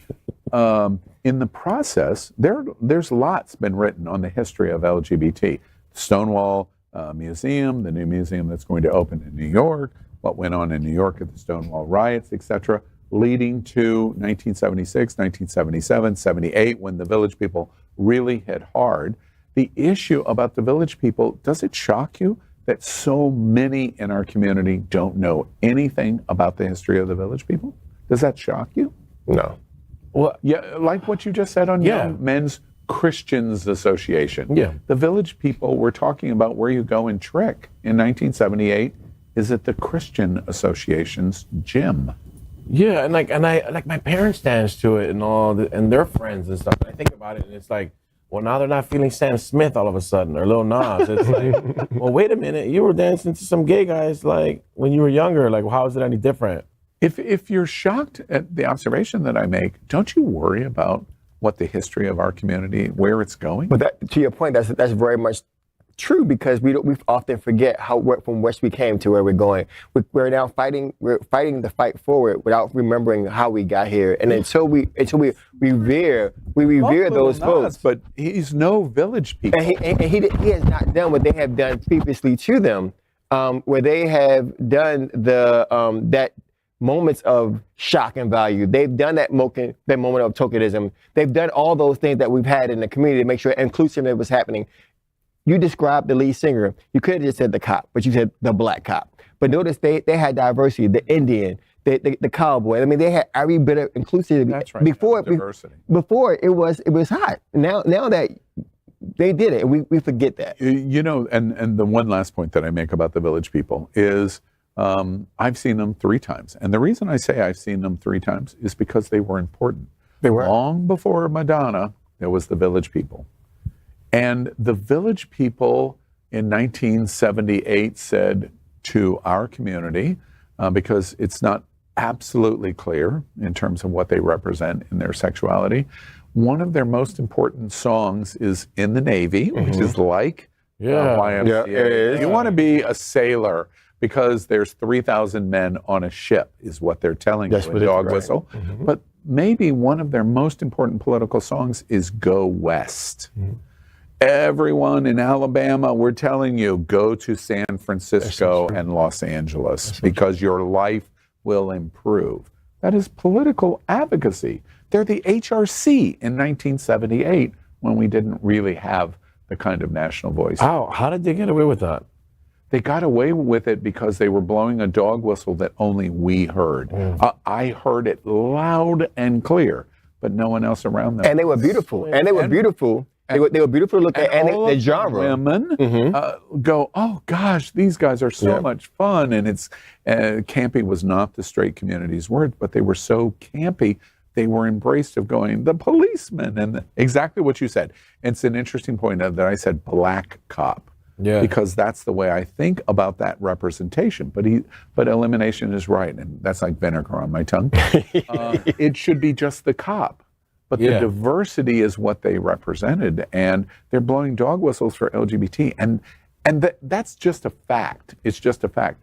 What's shocking to me is the vast majority of the LGBTQ community have no idea what we're talking about. And what scares me is that they don't care about what we're talking about. May I also add, I don't think that the other community really was paying attention to us because they were trying to push us in a corner. They were locking us up. They were throwing us away. And so therefore, when that comfort level music came out, where you would go and dance in Studio 54, where everybody came together, that's where all of that growth and that beauty came from, because people wanted to be there, and they pushed that. Those allies, those people that we often forget about, pushed that music, and that's why they were able to do it, because they were on all the TV shows. We don't have an opportunity very frequently to thank the Village people. It's Happening Out does that tonight. All right. That's I'd Swallow That. Next up is a segment we call Best Thing of the Week. They've kissed some boys and they're liking it. Pop star and LGBTQ plus icon Dannii Minogue, sister of Kylie Minogue, is hosting a brand new gay dating show that is all about kissing some boys and finding love. I Kissed a Boy features 10 contestants in a reality show looking for love at an Italian masseria. Much like Love Island, this new show will have rounds where the boys are able to stay with their current pairings or switch to a new one. Dannii Minogue will be on hand to help the boys find love and oversee there's so many jokes going on in my head, and oversee a series of kiss-offs, which is what it's called, where each pair will decide whether to stay in their current partnership or save their kiss for another boy. Shockingly, this is the UK's first ever all-gay dating series on television. It's about time for a show like this. 10 single boys are meeting for the first time with a kiss. No chat, no messages, just a kiss. But the path to love is never straight. What? Are you for real? If you're saving your kiss for a different boy, don't turn. This boy will never ever forget our first kiss. The UK's first gay dating show. I Kissed a Boy. Watch on BBC iPlayer. Well, the best thing of the week. The BBC TV's I Kissed a Boy gay dating show makes history. What do we think about this? Do we feel dirty or no? Not dirty. I just feel like they were soul kissing each other like when they met. I can't be soul kissing somebody just off the bat. Like, child. I have seen you at Saturday Night at the Man. Hey man, Jonathan, that's a different kind of kiss. No, he's like Julia. I just sucked all your spit. What are you talking about? Like, that was your spit that I swallowed, remember? Yeah, but that was you. Soul kiss each other. I wasn't looking into your soul trying to after that kiss. At all. We were like, done. Yeah. Peace out, bitch. Wow. Yeah, it's very weird. I think that's very weird. I think kisses are like sacred, so it's kind of rough. I agree. So like, I think it's gonna be funny to watch. And do you think most gay men think that? I mean, we will have sex at the drop of a hat, literally. Kissing is a whole different thing. Isn't that weird? Yeah, or not weird? No, I don't think it's weird. I think Why it really is it so personal? Well, because it's more intimate. You're looking at the person in the face. You are face to face. You're not working on a body part. You are, right there. It's not like asking in a hotel room. Yeah, exactly. It's one of the few actions that actually requires two of the same parts intermingling with each other in a coordination almost. You know, a dick and an ass, those are two different parts doing two different aspects. You know, but your tongue and your lips. No, baby. Well, I get what you mean, but I think it's more like it's more like, you're right, intimate. Like, it's heart to heart in that moment. Well, you're taking someone's breath. Like I'm breathing you, you're breathing me. We're exchanging that personal space and that personal. Not only the saliva part, but it's like that breath when you kiss. I think saliva is a big thing, though. But I mean, but when you kiss, saliva, it needs to mean something. And therefore the kiss. But you know what's funny about that? Not to be too graphic. I don't care if I get too graphic. Do you remember? You will spit in hand or spit on somebody's dick and think nothing about it. Nothing. And then the saliva exchange mouth to mouth. Ooh, that's a whole different animal. It's the exact same thing. There's no difference. It's delayed 3 seconds. So what? And we go. When it's the face, it's a person. The shadier part about the show is that I could turn around if I want to kiss you again. If the person doesn't turn around, I will fucking die. And it's immediate, right? And it's immediate, like immediate no. And you got to walk away with your face on the floor, like, what happened here? Have you seen this? I have. Because we can't get BBC. How do you watch this? This is Al Ferguson. Too complicated. This is Al Ferguson. This is Al Ferguson. The end thing. Right. The other thing that I think is interesting in talking about Kissing the Boy, this BBC show, BBC in Britain is like, I've always compared it to ABC. It's the flagship, or NBC, whatever you think our flagship is. That's what BBC is in Britain. They're running this show as flagship of all gay and this very intimate. Does it surprise you that this couldn't happen in the United States? This has happened in the United States. Not We have to our this Not on the flagship. Not to the flagship. Yes, to Al's point. no, I guess I can't believe I'm saying that. But we've had a few gay dating shows, and they were like what? Horrible. Give me an example. Vanjie's 24 Hours. Logo. And the one with Random. the porn star Random. who dated like random any dating show good? Yeah. Like in I didn't say it was good. Bachelor, but like they have a gay bachelor. No. That was a straight. That was a bachelor that came out as gay. He came out after That's the show. Colton, That's what somebody. Colton. But Somebody. But to Al's point, on the channel, the mainstream, and the money, that's very different than the ones that you're speaking of.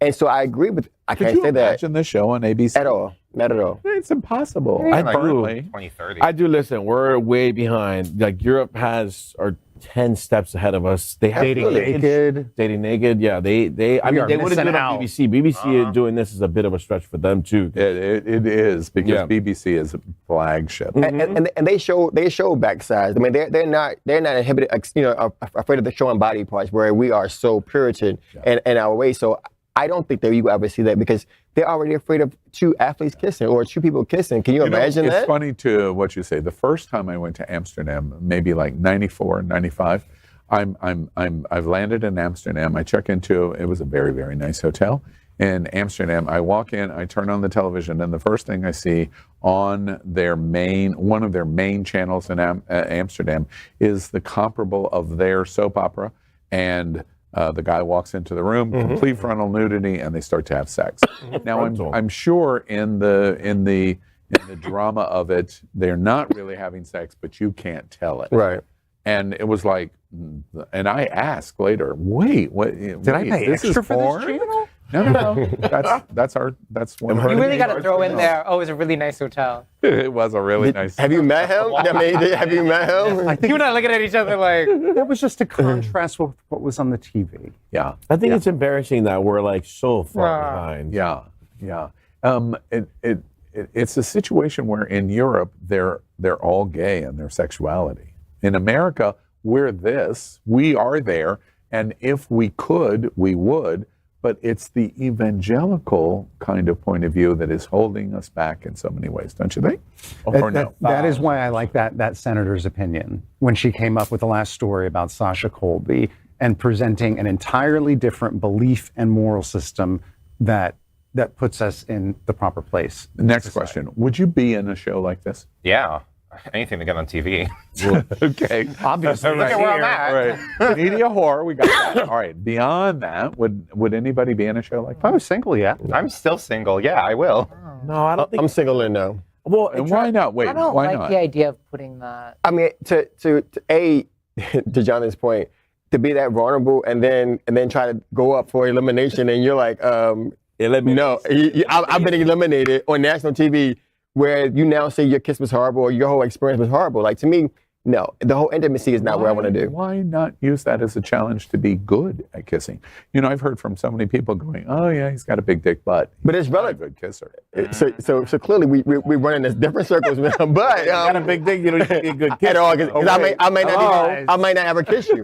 But it's a level of putting intimacy out in the front street that I am not comfortable with, and that I don't think I would ever Well, do you think you're gonna find true love in a situation like that? Nobody goes among a onto dozen these people? Are you shows. kidding me? No, it's not 1984. There's like a few. You're not going to find true love on happens. any. It has happened. It How has many happened. married couples are there on The Bachelor? Oh, with please, kids? child. More than a dozen. Oh, It happens. Yeah, there was Yeah, but there was I'll bring a it- bachelorette or something that married their partner. You come the next that's segment and because you're they're- like, so remember last segment when we were talking about the efficacy? Production rewind. I have facts.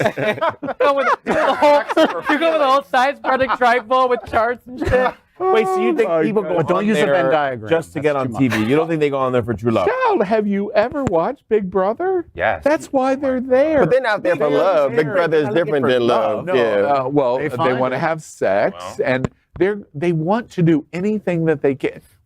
Wait. Big Brother. All reality shows are principally built on the idea that you are going to be a star. Well, I agree It's with that. just like an influencer on TikTok. You were doing it to elevate your Yes. fame. No, I agree with that. No other reason.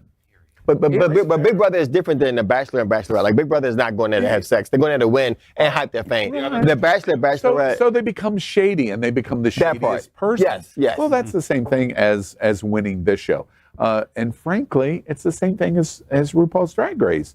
Because at the end of the day, you want to stand out in some way. Yes, I You're agree. the best in the lip sync. You're the shadiest one in the production room. Thank you. Whatever it is, and whatever it is, that's all you're trying to do. Yes. Because that's going to lead to 300,000 fans Right. liking you and subscribing to you, and then building from there And your to bookings, create. yes. And I agree. your I'd rather go bookings, home that's because it. my lip sync was trash, not because my makeup was trash. Right, I agree. Why? Because I Definitely. Wait, you know what I mean? you love RuPaul's Drag Race. I'm a good kisser, by the way. Rocks. And I would still go home. Wait, for my you're a lip good sync. kisser because you take time? Why are you a good kisser? Because everyone says so. Okay, but why are they saying They yell you're a for good No, kisser? I do. Well, because I work with you. I don't just jab my tongue in there. I'm like, I meet you where you're at. Yeah. Like the How is that- Republicans and the how is that non-binary any- cover. We're just going to leave that as the last joke. Wow. We got it. Thank you, Max. Wow. All right. Let's move on. Each week at It's Happening Out, we ask our... No one said right. We ask... I don't even know where I'm at. I'm so flustered. Each week at It's Happening Out, we ask our host about what is important to them. But there's a twist, and that is it's got to be in just 30 seconds. And I'm going to be very strict this week because y'all have talked so much. This segment is called What's on Your Mind? Oh yeah, we talk so much. Hey, Amsterdam. From the drunk person. Jet Pizza. Wait, did I say Jet? Jet's Pizza. Jet's is the LGBTQ plus pizza of choice for South Florida. What's on our mind is the deep dish Detroit-style pizza, or perhaps the cauliflower thin crust. God, I'm going to really miss. I have a terrible Faye thing. I have a at terrible home thing. and- yeah. All right, Jet's, They miss you. We're gonna pay your bail to get out of jail. Jet's Pizza has been with It's Happening Out for 4 years. They captured our attention for our 4th anniversary. Oh, you would be terrible on Jets the is Wheel on the of phone. Fortune. They have bad news. With their campaign called Bigger is Better. And of course, they're talking about their slices. What did you think we were talking about? Jet supports a huge variety of LGBTQ plus events and nonprofits. With more than 400 locations nationwide and 35 in Florida, they are considered one of the best franchise opportunities in America. And their South Florida LGBTQ community adores Jet's Pizza. And that's why they are the sponsor of What's on My Mind. All right. Wow, Faye, we can't wait Oh for my you gosh. to make bail in Spain, and we replace Maxx Fenning. Yeah, exactly. Right. I don't know what you're talking about. I'm a perfect spokesperson. let's start. How many drinks did you have? Maxx Fenning, let's start with you. What's on your mind? Okay, yeah, absolutely. I'm super, super excited. So Prism is celebrating our third annual Prismversary, our third annual Prismversary Gala on Saturday at 6 to 9 p.m. at the Center for Spiritual Living in Fort Lauderdale. I'm so stoked to celebrate queer joy, queer resilience, and all of the proudly youth-led work. We say the young people are the future. We should be showing up for young people. We should be investing in that future. So I encourage all of y'all at the table, and then obviously those folks who are watching to go to www.prismfl.org/gala to get your tickets. Excellent, and we'll all be there. And Cameron Glass, what's on your mind this week? What's on my mind? I'm still coming down from the ever so fabulous Virgin cruise I took. I had such a fabulous time, even with just that one little moment of a hate crime, being able to go out in this elegant red dress and have people pay for drinks for me. My only thing is, out of such a vast amount of gay people, I still ended up single and horny and alone. Virgin Voyage, please sponsor me on a trip. Send me an Al. We'll live there. A cruise can't be a miracle. All right. But a dating show can. Mark The Bachelor. Or a charity. Mark Pettitt, what's on your mind? Well, I love you, Cameron. The Prism anniversary is on my mind. I will definitely be there. We're bringing Luke and put it out there on social media. But the other thing on my mind is I had a gay friend come and stay the weekend who's in their 30-somethings who had never seen Tu Wong Fu. I know. Even he knows. Never seen Priscilla, Queen of the Desert. Okay, and one more gay gasp. Never had seen Paris is Burning. I actually haven't seen.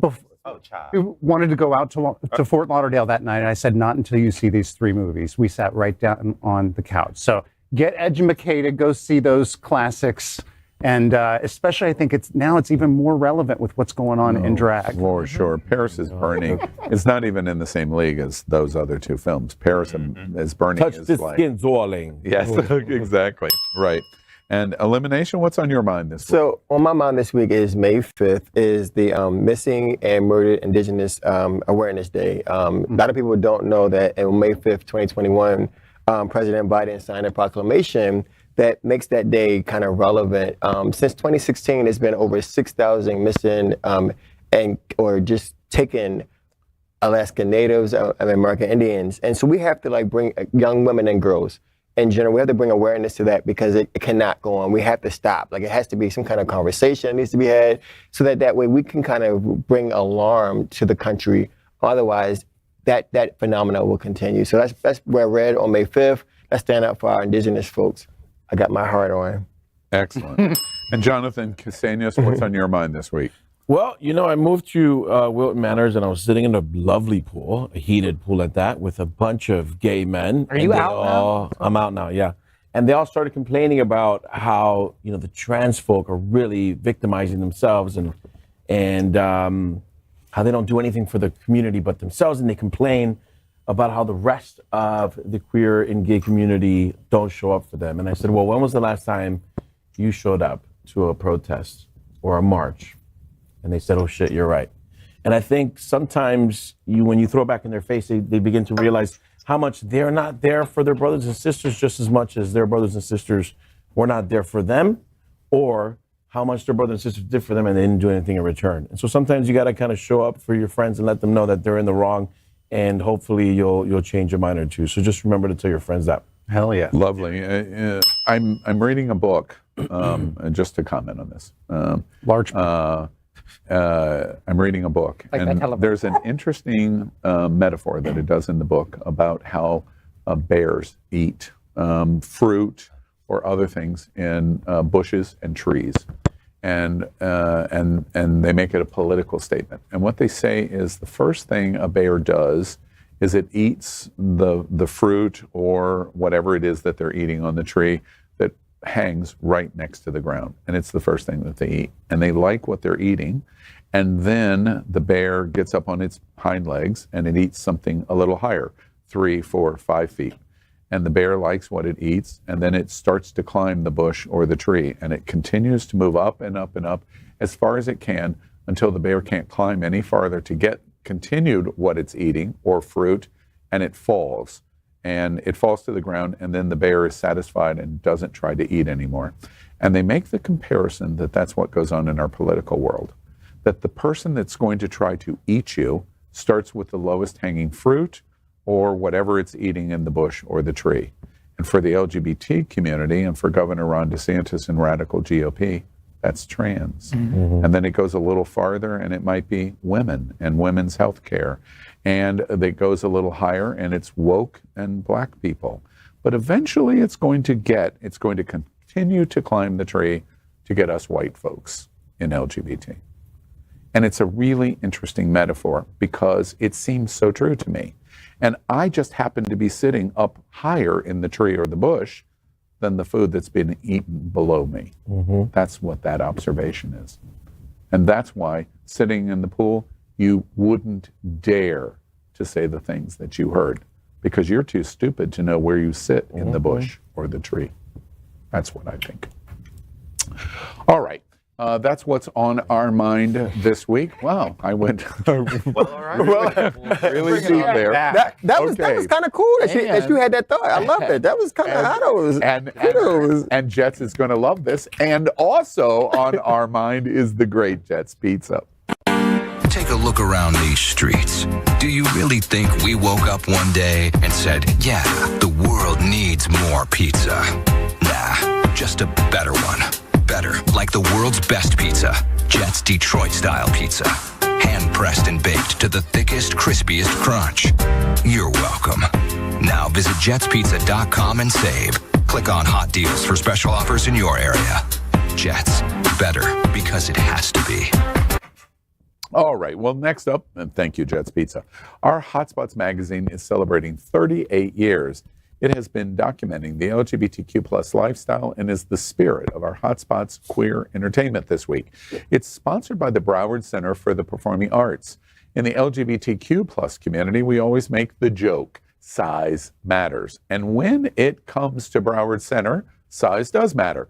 The Broward Center for the Performing Arts is the destination of choice for our LGBTQ plus South Florida community for spectacular entertainment in a large variety of performance venues.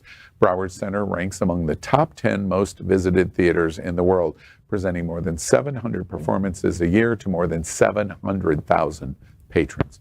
Broward Center is the home for LGBTQ plus entertainers, shows, Broadway national drag performance, LGBTQ plus choral events, and so much more.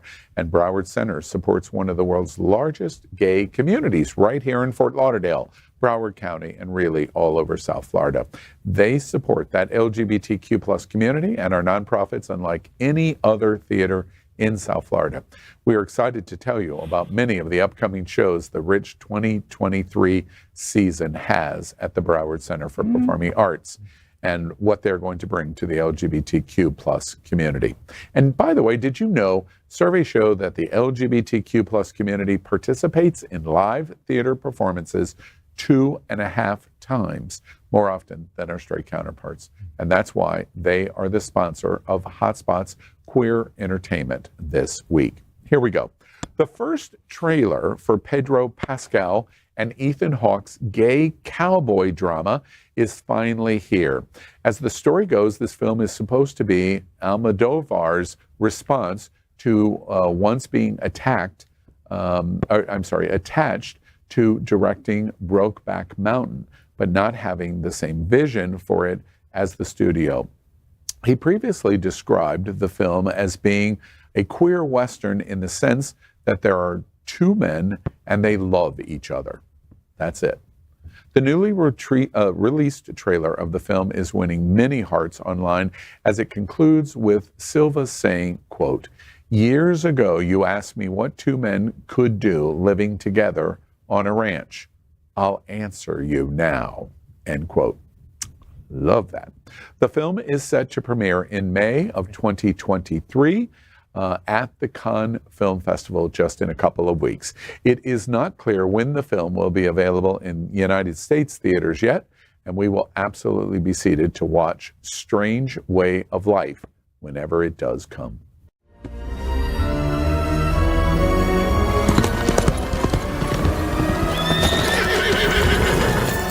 She was a whore, Father.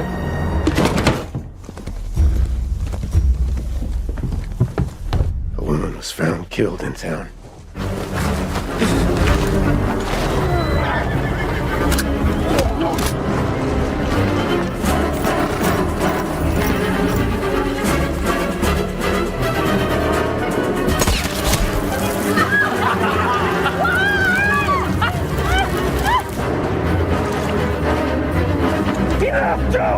What are you doing? You never loved me. You never loved anyone in your life. Don't say that.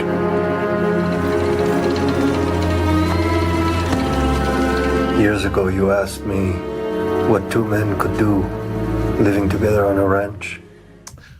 Our Hotspots Queer Entertainment headline of the week.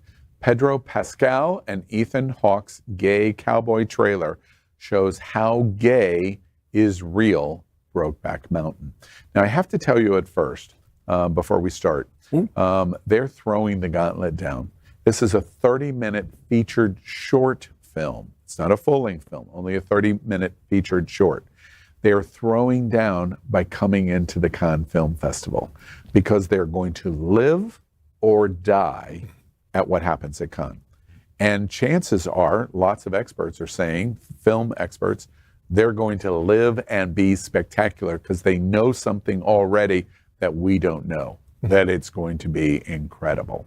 That's probably the only reason that they've done this, to go into Cannes first. What do y'all think? This is going to be big risks, big reward. Where'd this hat come from? Oh, well, I am in the spirit of this strange way of life. What can two men do on a ranch? Everything. Look, I am just, y'all know I'm biased to leather, but also to Western leather, the chaps, the hats. I just noticed the hat band matches the harness. Well, it's a gay show. I'm not going to get my gay card taken away for not coordinating. Right. I'm excited about this. Is anybody going to scream Bloody Murder? First off, let's compare and contrast real quick to Bros. You know, that got rammed down our throat. I think I said recently that I watched Bros again, and I really liked the movie. Now that the hype was taken off of it and watched it again, I enjoyed it. In this instance, are we just going to go insane of queer baiting? Both of them are straight.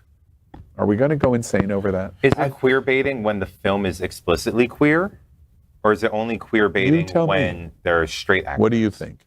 I think queer baiting is an aspect of the film makes it ambiguous and you can't tell, like, oh, they're teasing lovers? Are they edging me to want to be a part of this queer experience?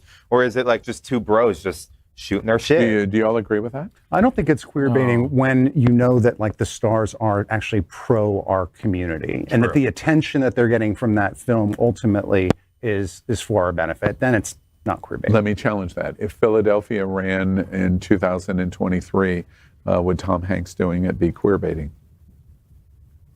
No, I don't the think so. storyline is like I think queer baiting is like queer baiting is when you have like the one-off gay guy in the cast just so that you can have queers come and watch the movie, you know. Or the token black guy. Yeah, or trying to use it for another reason, meaning not just telling the story. So to Cameron's point, they're trying to tell a story, not utilizing it how to get over, utilizing queer folk as a weapon to get over it. Like this is not, I don't see this is here. This is telling a story of that. And what I love about it is it's forcing, again, history of America. Because we know that the bunkhouse, when the bunkhouse was only nothing but folks, men inside of a stable house, they had to do nothing but entertain each other. So how did they entertain each other when there were very few women? They had to do that. And so that's going to hold that mirror to realize that gay and queer folks have always been. So that's why I'm at the table. Expansion, yes, exactly.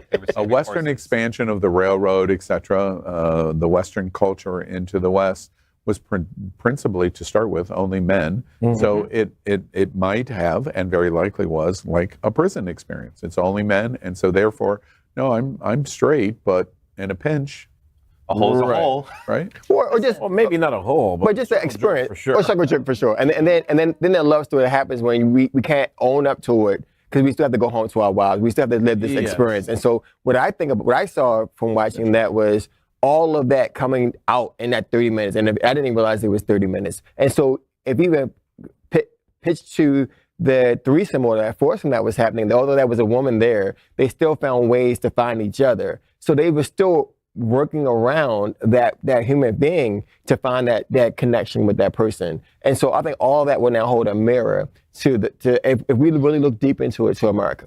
And I think a circle jerk is way gayer than just doing a dude once. Right. But yeah, like, let's all watch each other. Let's all that, look, Well, there's like voyeurism to it. But in terms of this movie, like, I don't know what it's about, but it seems like there's an intense storyline there. So I think it's going to be more exciting than just it being a Brokeback Mountain situation. Absolutely. I just love Pedro Right. Pascal. And you know what? At the end of the day, save a horse, ride a cowboy. I'm super excited for this.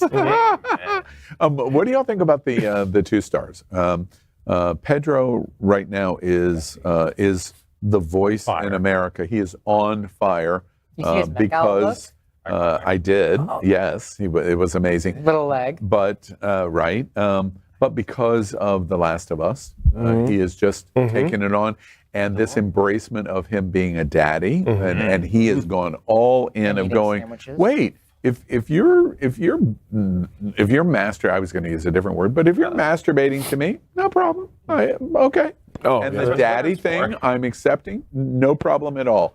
And LGBT, but very specifically gay men, I'm all in for it. And thank you for being fans. If that Vogue magazine interview never happened, he would never be the man he is today. Yeah. I think that when they asked him, do you consider yourself a daddy, things changed in his life that he never thought were going to change. Yeah. And Ethan Hawke as well. Ethan Hawke has been around for forever. And he is constantly in the limelight. The man does not diminish his spotlight.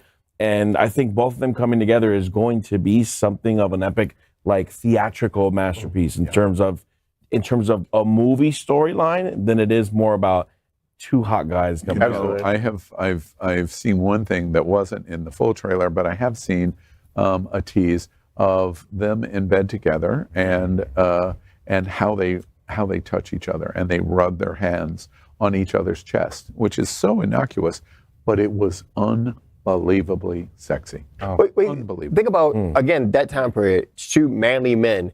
And the chest in your hands are one of like the most brilliant. Your hands show the calluses, the hands show the work that you do, and then they touch the heart of your chest. I mean, so that intimacy of it all, kind of speaks volumes. And then B, working for me. I know. How are you single? What the fuck? It's like, oh, touching a chest. What's that? Now, after your description, I am. But again, it's about that piece. And to Jonathan's point, Ethan has now evolved, and continues to show and push those envelopes that now will, in my opinion, take Pedro to another level, because again, you ride that donkey, that horse until it falls off, until it stops. Who's going to be the donkey? Pedro, guarantee it. No, they're versed. I don't know. I think they're going to switch off. They're versed. I think I think they're versed, because again, they're in their mountains. They both got to get the thing off, and so they're going to find a way. Passive verse. Well, there was a woman there for a while. Pussy full of beans. Have it. Pussy full of what? Beans. Like lighter fluid. You know, an interesting thing. So much. One last thought. Yes. What do you think about the idea that it is not Brokeback Mountain? Because, and I love the film. I mean, my gosh, the me film too. is genius. But and every time I think about the movie, my heart goes out to the loss of him. It's just incredibly sad. But that Brokeback Mountain is a story of unrequited love and violence. The sexual scene in the tent is a violent sexual. It's violent. Yeah. It's not a loving moment. So far, we haven't seen anything from this. But it turned loving. But that's a lot of people's first experience, but not knowing how to accept that insertion, or someone taking it from you, and then look how he got attached to the person who did the violence to him, like, his aggressor. I'm trying to find a great way of saying. So Stockholm. Yes, but pretty much. That's what happened. Think about it. All of the words, especially camera and glasses. But okay, all right. We're going to watch this closely. Yes, we are. It is happening. We're going to watch it. And probably talk about it 10 times because of Pedro. Yeah, right. Exactly. All right. And speaking of Hotspots Queer Entertainment, here's a quick glimpse of the venues that are part of Broward Center. The Broward Center for the Performing Arts, Parker Playhouse, Aventura Arts and Cultural Center, Rose and Alfred Miniaci Performing Arts Center. 4 venues that together bring a wealth of excitement to our community through the performing arts. The Broward Center for the Performing Arts is the center for world-class live entertainment, arts education, special events, dining, and more. Well, thank you, Broward Center for the Performing Arts. Next, we are proud of our special partnership with Sunshine Cathedral, the world's largest queer church here in Fort Lauderdale. And in supporting that partnership, we are broadcasting from our permanent set here at the Sunshine Cathedral at the Happening Out Television Studios. We broadcast Sunshine Cathedral's Sunday International Service at 10:30 a.m. every week.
Well, next up, if we were standing around the LGBTQ plus water cooler, this is what we may all be talking about.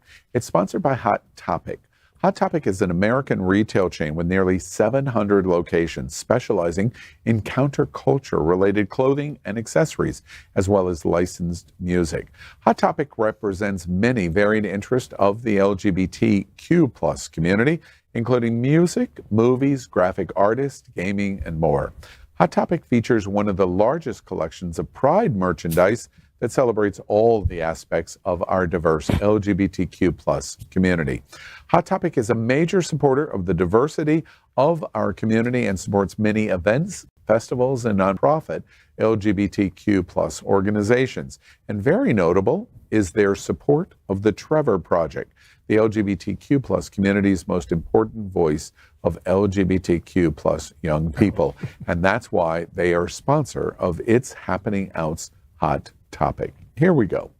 In one Sex Edge article written on Edge Media Network's website, the author talks about sexual behavior among gay populations.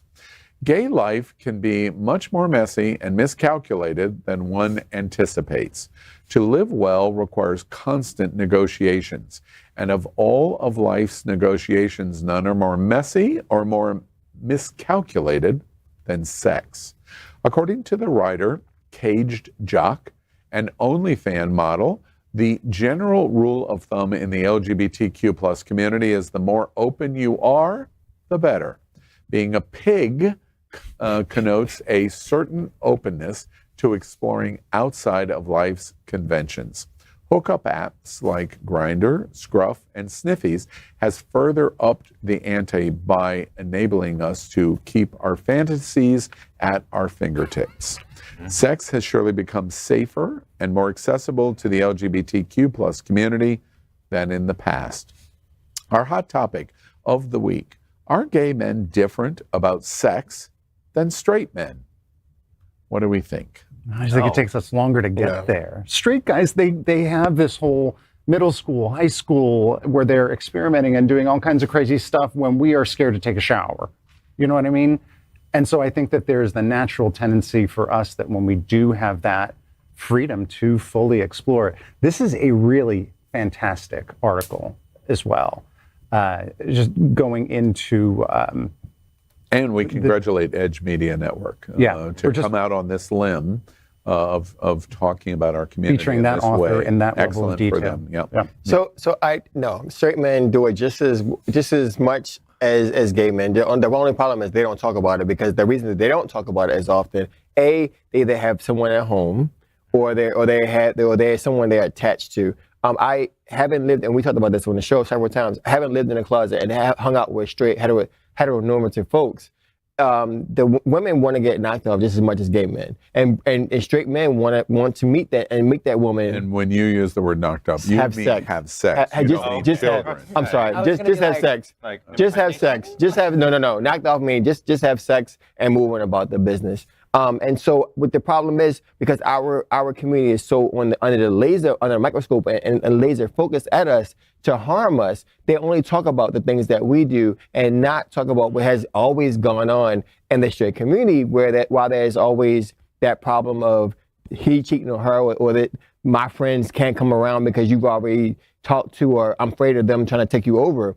And so I think that's what we need to really focus on, that sex is sex regardless. It's just that we get hooked on because we're more freely with it. Part of the focus, I'm sorry, Cameron, you can come back in. Part of the focus of the conversation of this hot topic is, in the straight community, you hear women say men are dogs. Mm-hmm. They're dogs. In the gay community, we use the word pigs. And we don't dog is not a very frequent term to apply to your sexual nature in gay. Okay, but in general terms, I'm comparing and contrasting to straight men versus gay men.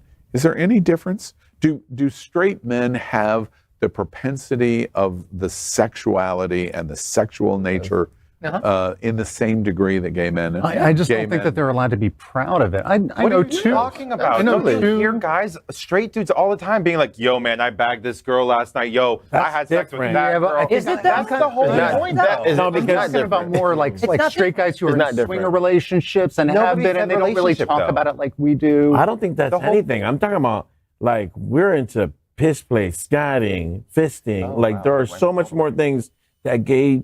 And they're women that into all of that. But I think we're overcomplicating it in this moment, because I think the whole point, and correct me if I'm wrong, Al, is, straight guys just want to fuck. And they don't want to talk about it sometimes. But in reality, they do. They talk to their bros. Yo, I bagged this girl. I bagged that girl the other night. I bagged that girl the past night. I bagged both of them in the same night. When us gay guys literally do the same thing scrolling through the apps. Oh, I got him. I got him. I want to ask, is there agreement to that? Almost, let's say over the past 30 years, almost every close straight male friend that I've ever had has at one time or another expressed, gosh, I wish I could have the same kind of access and freedom that you have. And that's a reflection that they can't participate in sex the same way gay men do. Is that true? Yeah, that's very you're true. Right in the fact that it's not the same, but it doesn't deny them that they do have their own way. They go to the bar, they pick up the girl, they buy her drinks, they go down this exact formula. But I think they skip the get the phone number and just go to sex. Do you all agree with that? There are opportunities like that. I think it's just seldom. I think there's these apps that you can kind of mimic Grindr and no, there's sex fish or whatever they're called. Plenty of fish. Where that's no. Speak your point. Yes. Where you can find someone who's in a relationship, but they still want to have sex, and so you can kind of meet the middleman. Wait, let me challenge the observation. If you go into a straight bar, dance bar, cocktail bar, you go into a bar in Los Olas here in Fort Lauderdale, men and women, the men are trolling for sex. The women are finding ways to say, well, you better start by buying me a drink and we'll talk about it, maybe, possibly.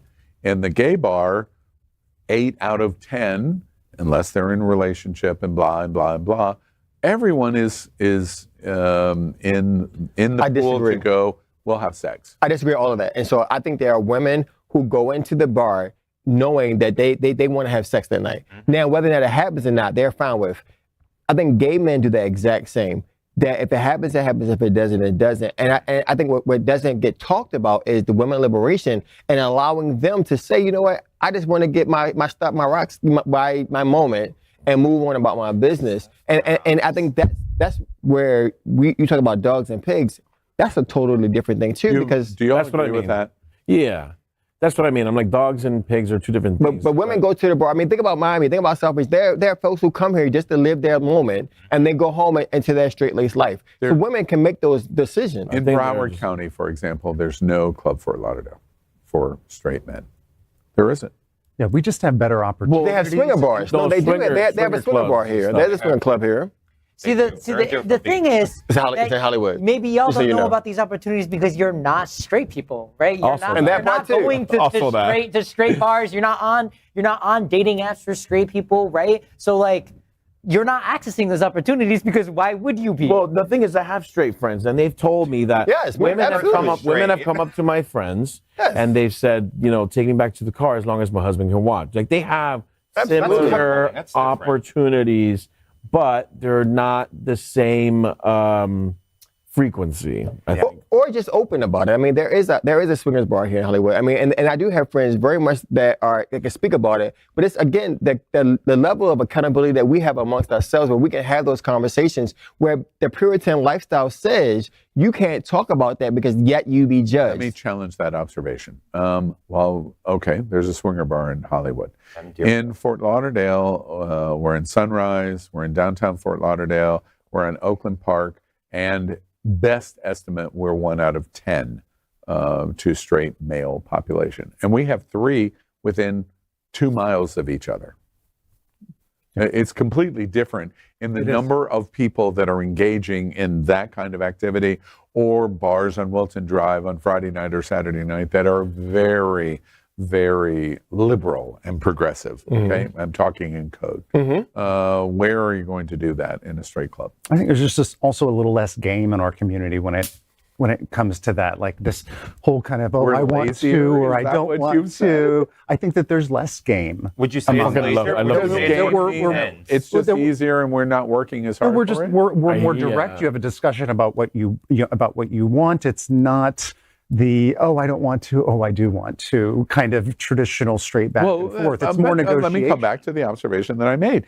If you're in the straight mix bar, the men have 1 in 10. I hear what Elimination's saying, but overall, the majority of the women, I'm stereotyping, don't have that same goal. They are going to be, the reason they have women nights is because they have to try to find a way to get the women to be in the room, so men can troll.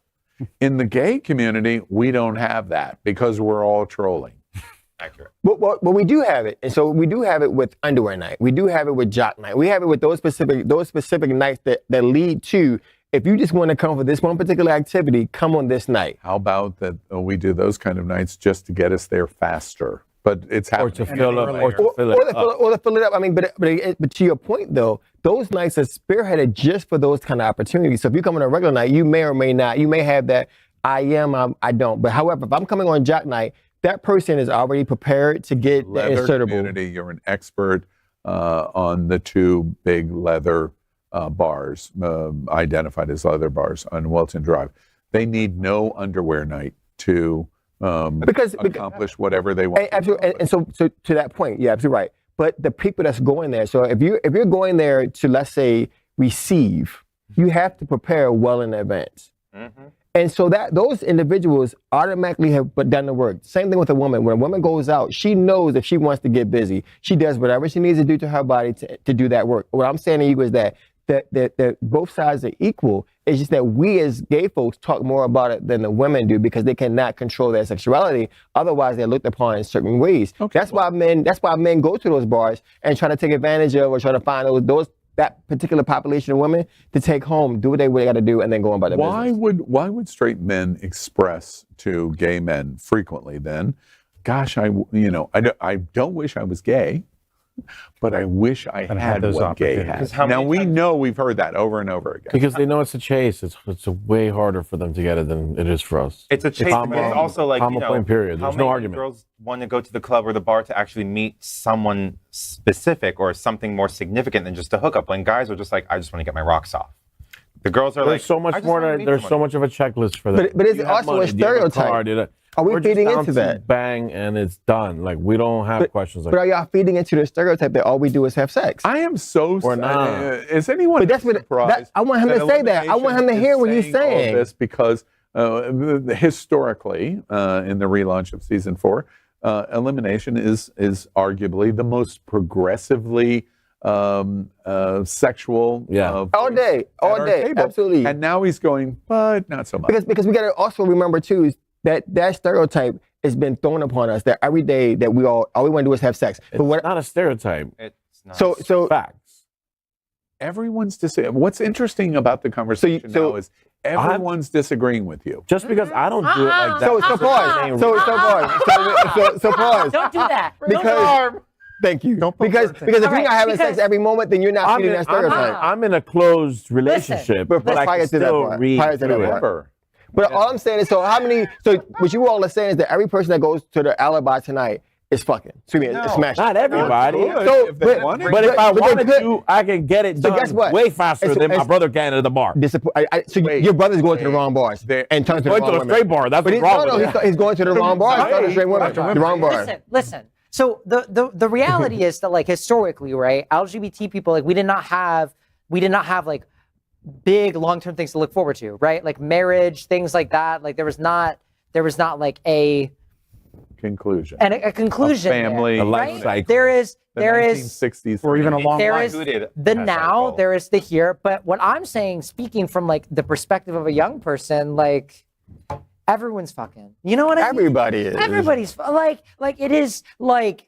We're seeing, first of all, that young queer people are actually able to look forward to those that like more like maybe traditional, maybe even a monogamous like lifestyle or whatever. But also we're seeing straight people and everyone across the board having greater access to sex, I having greater access to more casual sex. Answer my question in yes or no, nothing else. Are gay men pigs? Yes. No. They're not. You don't think so? No. And is that because you're not, or you don't think broadly gay men are? I just don't think broadly that gay men are, no more than I think that straight men are. Okay, and now my next question. Are straight men dogs? Yes. Depends. I think some are, There's right? a gray area in Right? everything. Like we're not gonna. I'm not gonna say that like all gay men are pigs, and like all straight men are dogs. Like some people are super into like casual sex, right? Some people are assholes. Some people aren't, right? Like there's a whole, but the delineation there is not straight and gay. It's just. Can we agree on the fact that the topic itself is kind of just black and white instead of spectrum based? Yeah, it's not, but the delineation is not in sexuality, right? Especially for young people that are in a different environment. How do you explain then, if what you're saying is true? How do you explain Walton Drive in a and I have friends all over the country that talk about this with me. How do you explain in a 2-mile strip in Walton Drive? Our 2-mile strip at Wilton Drive is not West Hollywood in Santa Monica, is not Provincetown, is not Palm Springs. They don't have this. They do not have Wilton Drive. Wilton Drive is almost unique in America that in a strip of 2 miles, you can walk into 20 plus alcohol establishments, of which many of them are overtly sexual related to the place that you're at. How do you explain that then? I'll also put it bluntly in saying that the Wilson Manors community skews a little older, right? We're seeing. I think there's very much. I am 28 years old. I think there's very much also an age divide in what that might look like. You know, like at the like. But I think speaking from a young from the perspective of a young person, like there is not this delineation in like your propensity to have sex, like, dependent on whether or not you're straight or gay. You just like having casual sex. Or you don't. I think I will agree, as a young person as well, we are losing the care to define like, hey, this person wants to have sex constantly. They're a dog, they're a pig. You know, sex is becoming more casual, more open, and more converse. It coming from an era, no offense you for, of closed-minded, singled out, and hush-hush. We're being more open about it, more conversing about it, and able to actually be like, oh, this is more casual. You're saying it takes some of the rebellion. I just wish you all. Sex is very rebellious in America, especially if you think about it. I just wish you all take a moment and talk to women who truly own their sexuality and realize they want sex just like we do, and so they will do what it takes to get that and do that thing. And there are men. I have a family member. I won't tell that we're part of the family whose bed stops notches are larger than mine.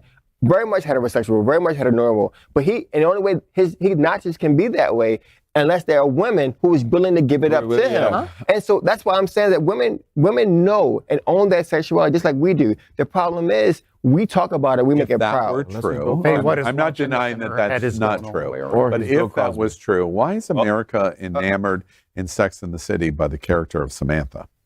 Because Samantha does what you just said and what you're saying women are.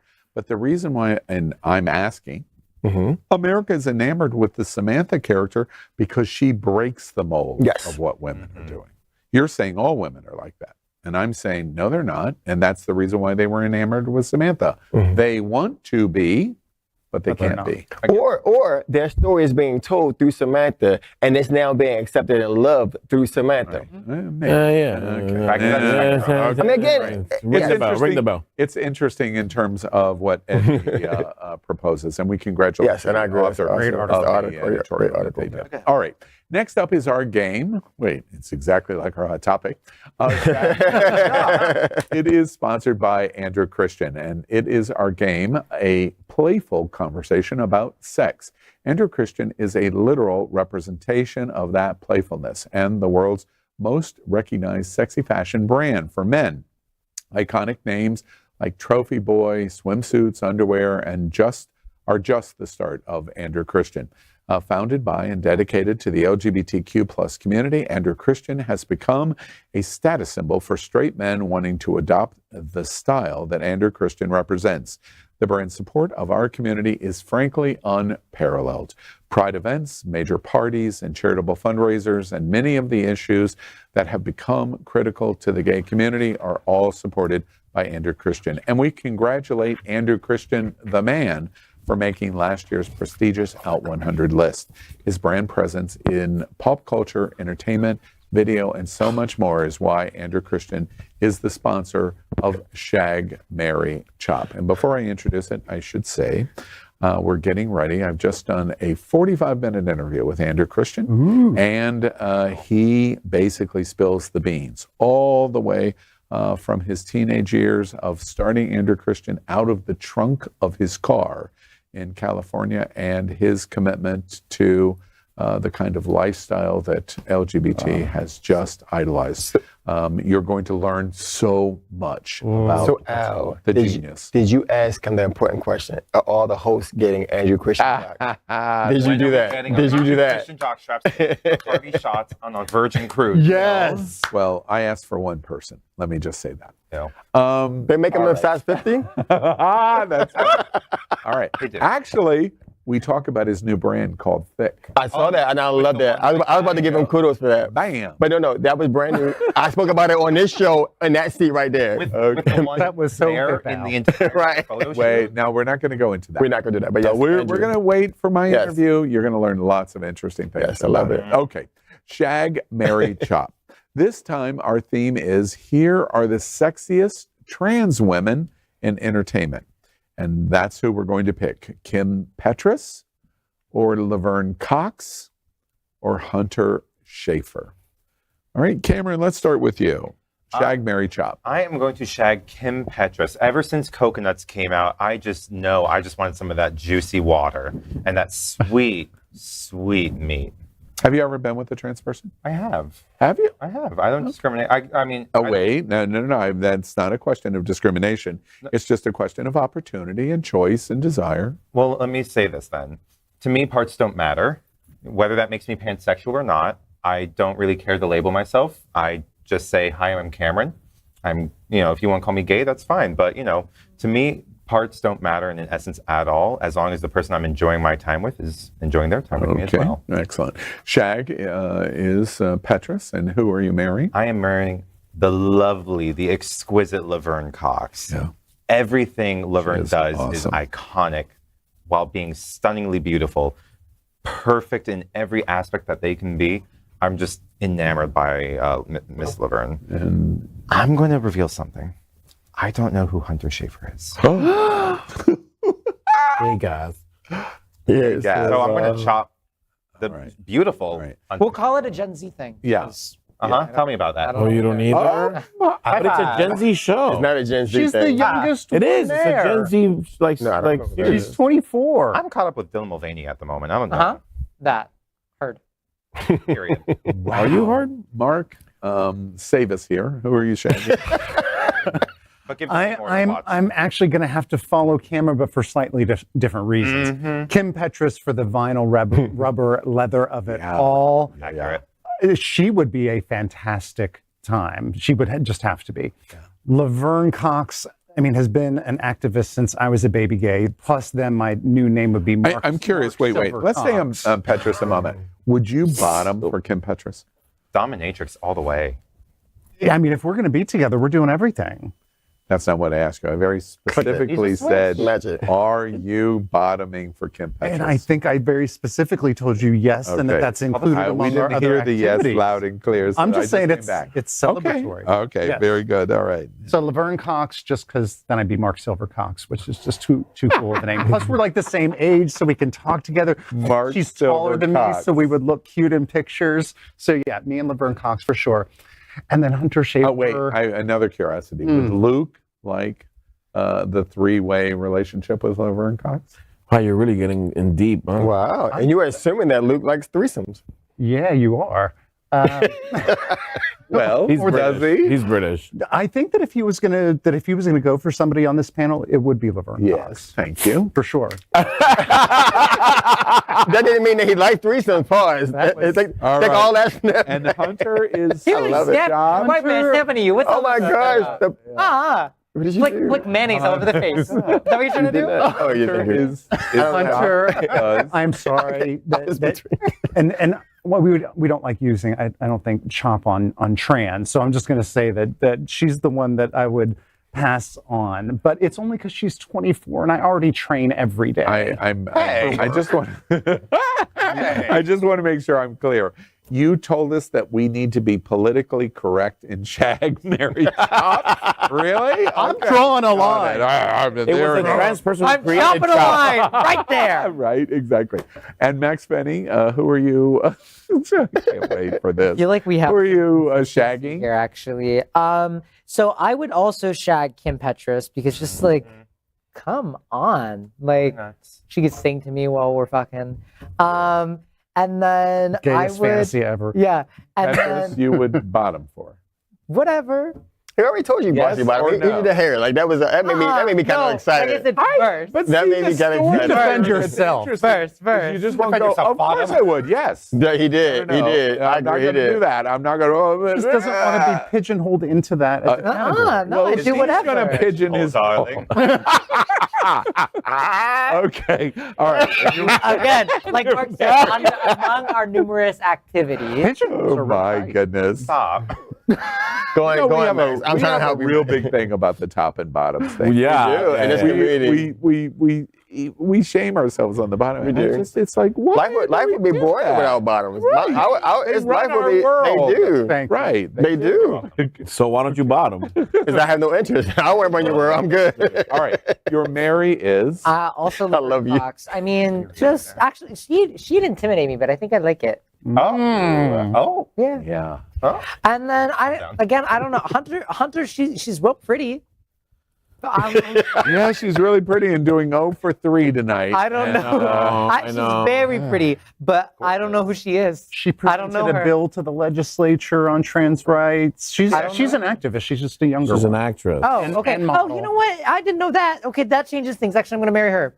Oh, wow. And just dump Laverne Cox like Wow, that. dude. Wow. Superficial. I love you. Superficial. Boom, No, I don't activist. love you. So Laverne is the activist too. So Oh, I pause. didn't know that either. Laverne has been. You didn't know Laverne. Laverne has been shouting. That's why sometimes things are not pop culture. You leave things at cult classics. Laverne Cox has been so great on Good Morning America and The View. And I don't watch so Good Morning outspoken. America or The View. But she's. Are those on the television Yeah, but with I the don't- rabbit ears? Exactly. And I don't watch Good Morning But America she's or been The View. outspoken. She's Period. on Good Morning. At all of those With things. you. Orange is the New Black. Like, Wow. it's been outspoken on all those Okay, things. all right. Thank you. And I'm so sorry for Hunter. Elimination, who are you, Shaggy? Keep it going. We'll keep being sorry for Hunter. Keep it going. Let's just be clear. So I'm going to shag Kim. I'm going to shag Kim because she seems fun.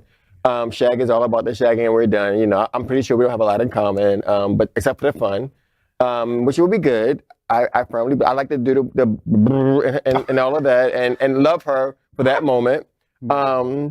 What is the what is that? The motorboat, baby. You know, there's just that moment. And we could. However, you're not Kim. No. So that would be done. Laverne, I would definitely marry Laverne. I think Laverne is very powerful. I love her energy. I love the way she speaks for her not only her community but for us in general and humankind. She is extremely powerful, a powerful person. Would you bottom for Laverne Cox? Yeah, no. No? Just no way. No. Strict daddy talk. I have no problem. Bye. If she said $1 million, no. Peace out. If it was We're a done. little Not for $1 million. A little liver. All right. I don't. hung up on the wrong reason. I think. Yeah, it's not my thing. However, there might be a dollar amount on it. Just That's not a because you million. haven't done it. Maybe 1.5. Maybe 1.5. Yeah. But I think again, I think Throw me in there for Laverne would 1.5. call elimination out on his stuff. So I like that part about her. And Hunter, Oh, you mean she'd be like me? Oh. she'd be prettier, Oh, yeah, she would. All right. and your sexier, job- finer, younger. your job. Okay, Hunter.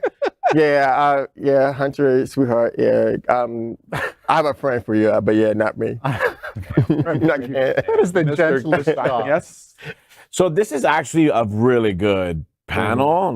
This is probably one of the harder ones that I've had to choose from in all of it's happening out. So I'm going to go into this as if I was considering it as a throuple and threesome. Okay. Because I think Chris and I you're would bringing probably. Chris along Yeah. with you. He just doesn't want to fight when he gets home. No. But Yeah. this Wait, is. I'm going to love that because each one of I do these like that. I'm going to be thinking about you and Chris with. Yes. Okay. All right. Yes. And we definitely have to shag Hunter because we're huge fans of Hunter.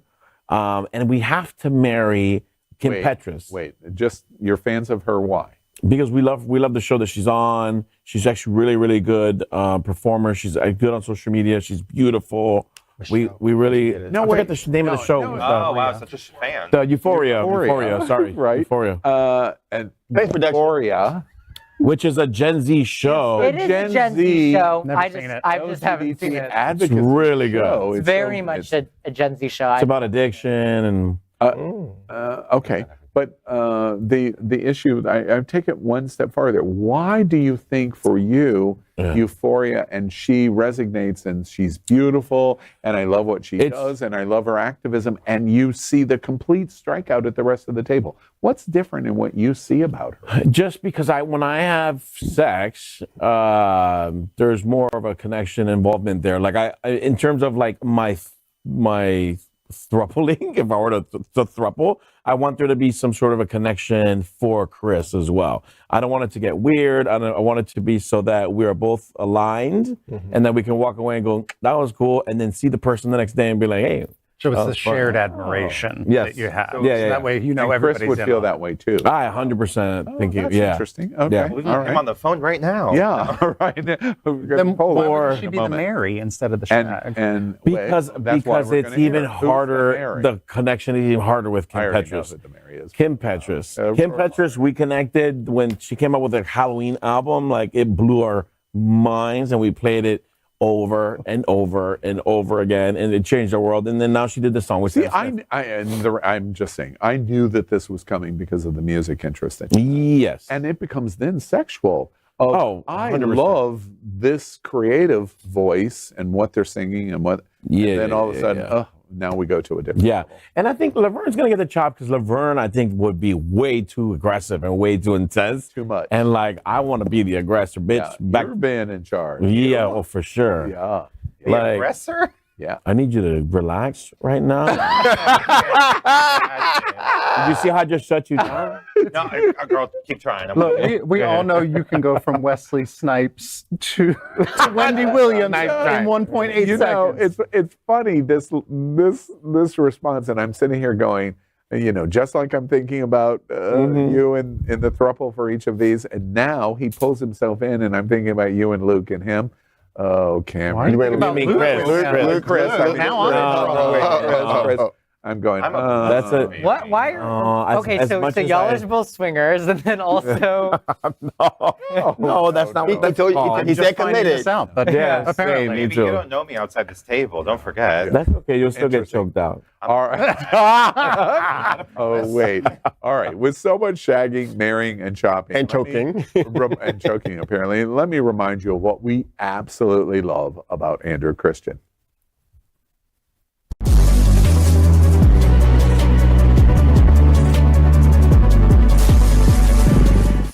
Unleashed are my design concepts and aesthetics set completely free. Unleashed is young, attainable, conceptualized high fashion that I've always wanted to create without any constraints. Unleashed is fluid. Art. Universal. Attitude. Irreverent. Living without limits. What we all desire, what we truly crave. Unleashed can be you. Unleash yourself.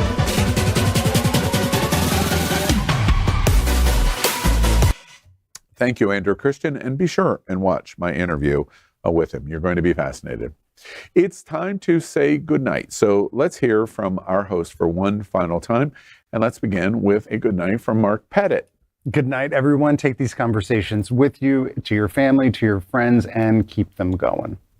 And a good night from Jonathan Casañas. Well, good night. Don't forget to be kind to yourself and kind to your brothers and sisters, especially in the trans community. Absolutely. And a good night from Maxx Fenning. Good night, everybody. Once again, I'm so. How dramatic. Okay, good night to everyone except Jonathan. I hope to see each and every one of you, like I said, at our wonderful and amazing first anniversary on the 6th. And yeah. Okay. And good night from Cameron Glass. Good night, everyone. Don't forget to love your body, yourself, and be the change you want to see in the world. And a lovely sentiment. And a good night from Elimination. Good night, my kinky siblings. This feels awesome to be back at the table with you guys. Remember to drink water, fight phobias, and love each other, because without each other, we have no community. Are you jumping? Hydrate or die straight. I said it last week, baby. He did. Hydrate or die straight. He said it louder now. So we're gonna drink water and we're gonna fight the phobias, but it's okay because there's so many more than just dying straight. But it's okay. Then dying straight. It's okay. Oh man, please move on. So, not the helmets, but we got the what's the other period of mayonnaise over here? It's okay. Okay. All right. Well, thank you, everyone. Yeah. Good night. You have any more? I'm stuck on this one here, but hey, it's okay. Good night. All right. Well, that's it. Another week with It's Happening Out. You sat right here at the LGBTQ kitchen table as we kikied on many of the things that we think are important to our community. One of those is, did anybody miss her? At all? Who are you talking about? Luna? Oh my God. Oh my God, Luna the dog. Yes. Here, our absolutely. mascot. But outside of that, anybody? Josie is a fantastic addition. Yeah. We should get her back every now and then. Anyone? No. Okay. No. Yeah, I'm feeling like a spirit, like in my space, and I'm not sure. It's just a little chilly here. I have to say, I was a little scared at the pizza tonight. I want to make a mention about Stonewall Pride, and Stonewall Pride is coming June 17th. We're getting ready. I know it's only May 3rd, but we're getting ready to watch gay capitalism come at us front and center. The next 8 weeks likely could be some of the most significant that we've watched in our recent lifetimes. And the reason is because in Florida, they've won. The governor has won. The GOP has won. And when I say won, I mean that they've passed laws that could not be stopped by supermajority. And that's what's going on in Tennessee. That's what's going on in Texas. And where we're going to see the impact next is June Pride Month. And so pay attention. Our drag queens are under full attack. Our trans community is under full attack.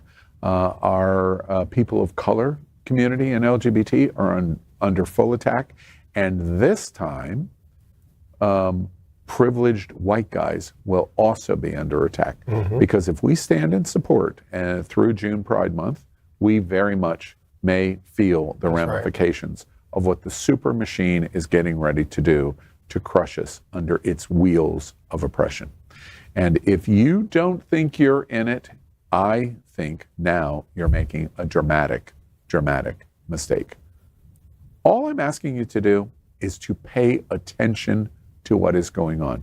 No action. I'm not advocating any action other than just pay attention. And when the alarm bells sound, then we'll talk about whether you're going to respond to them or not.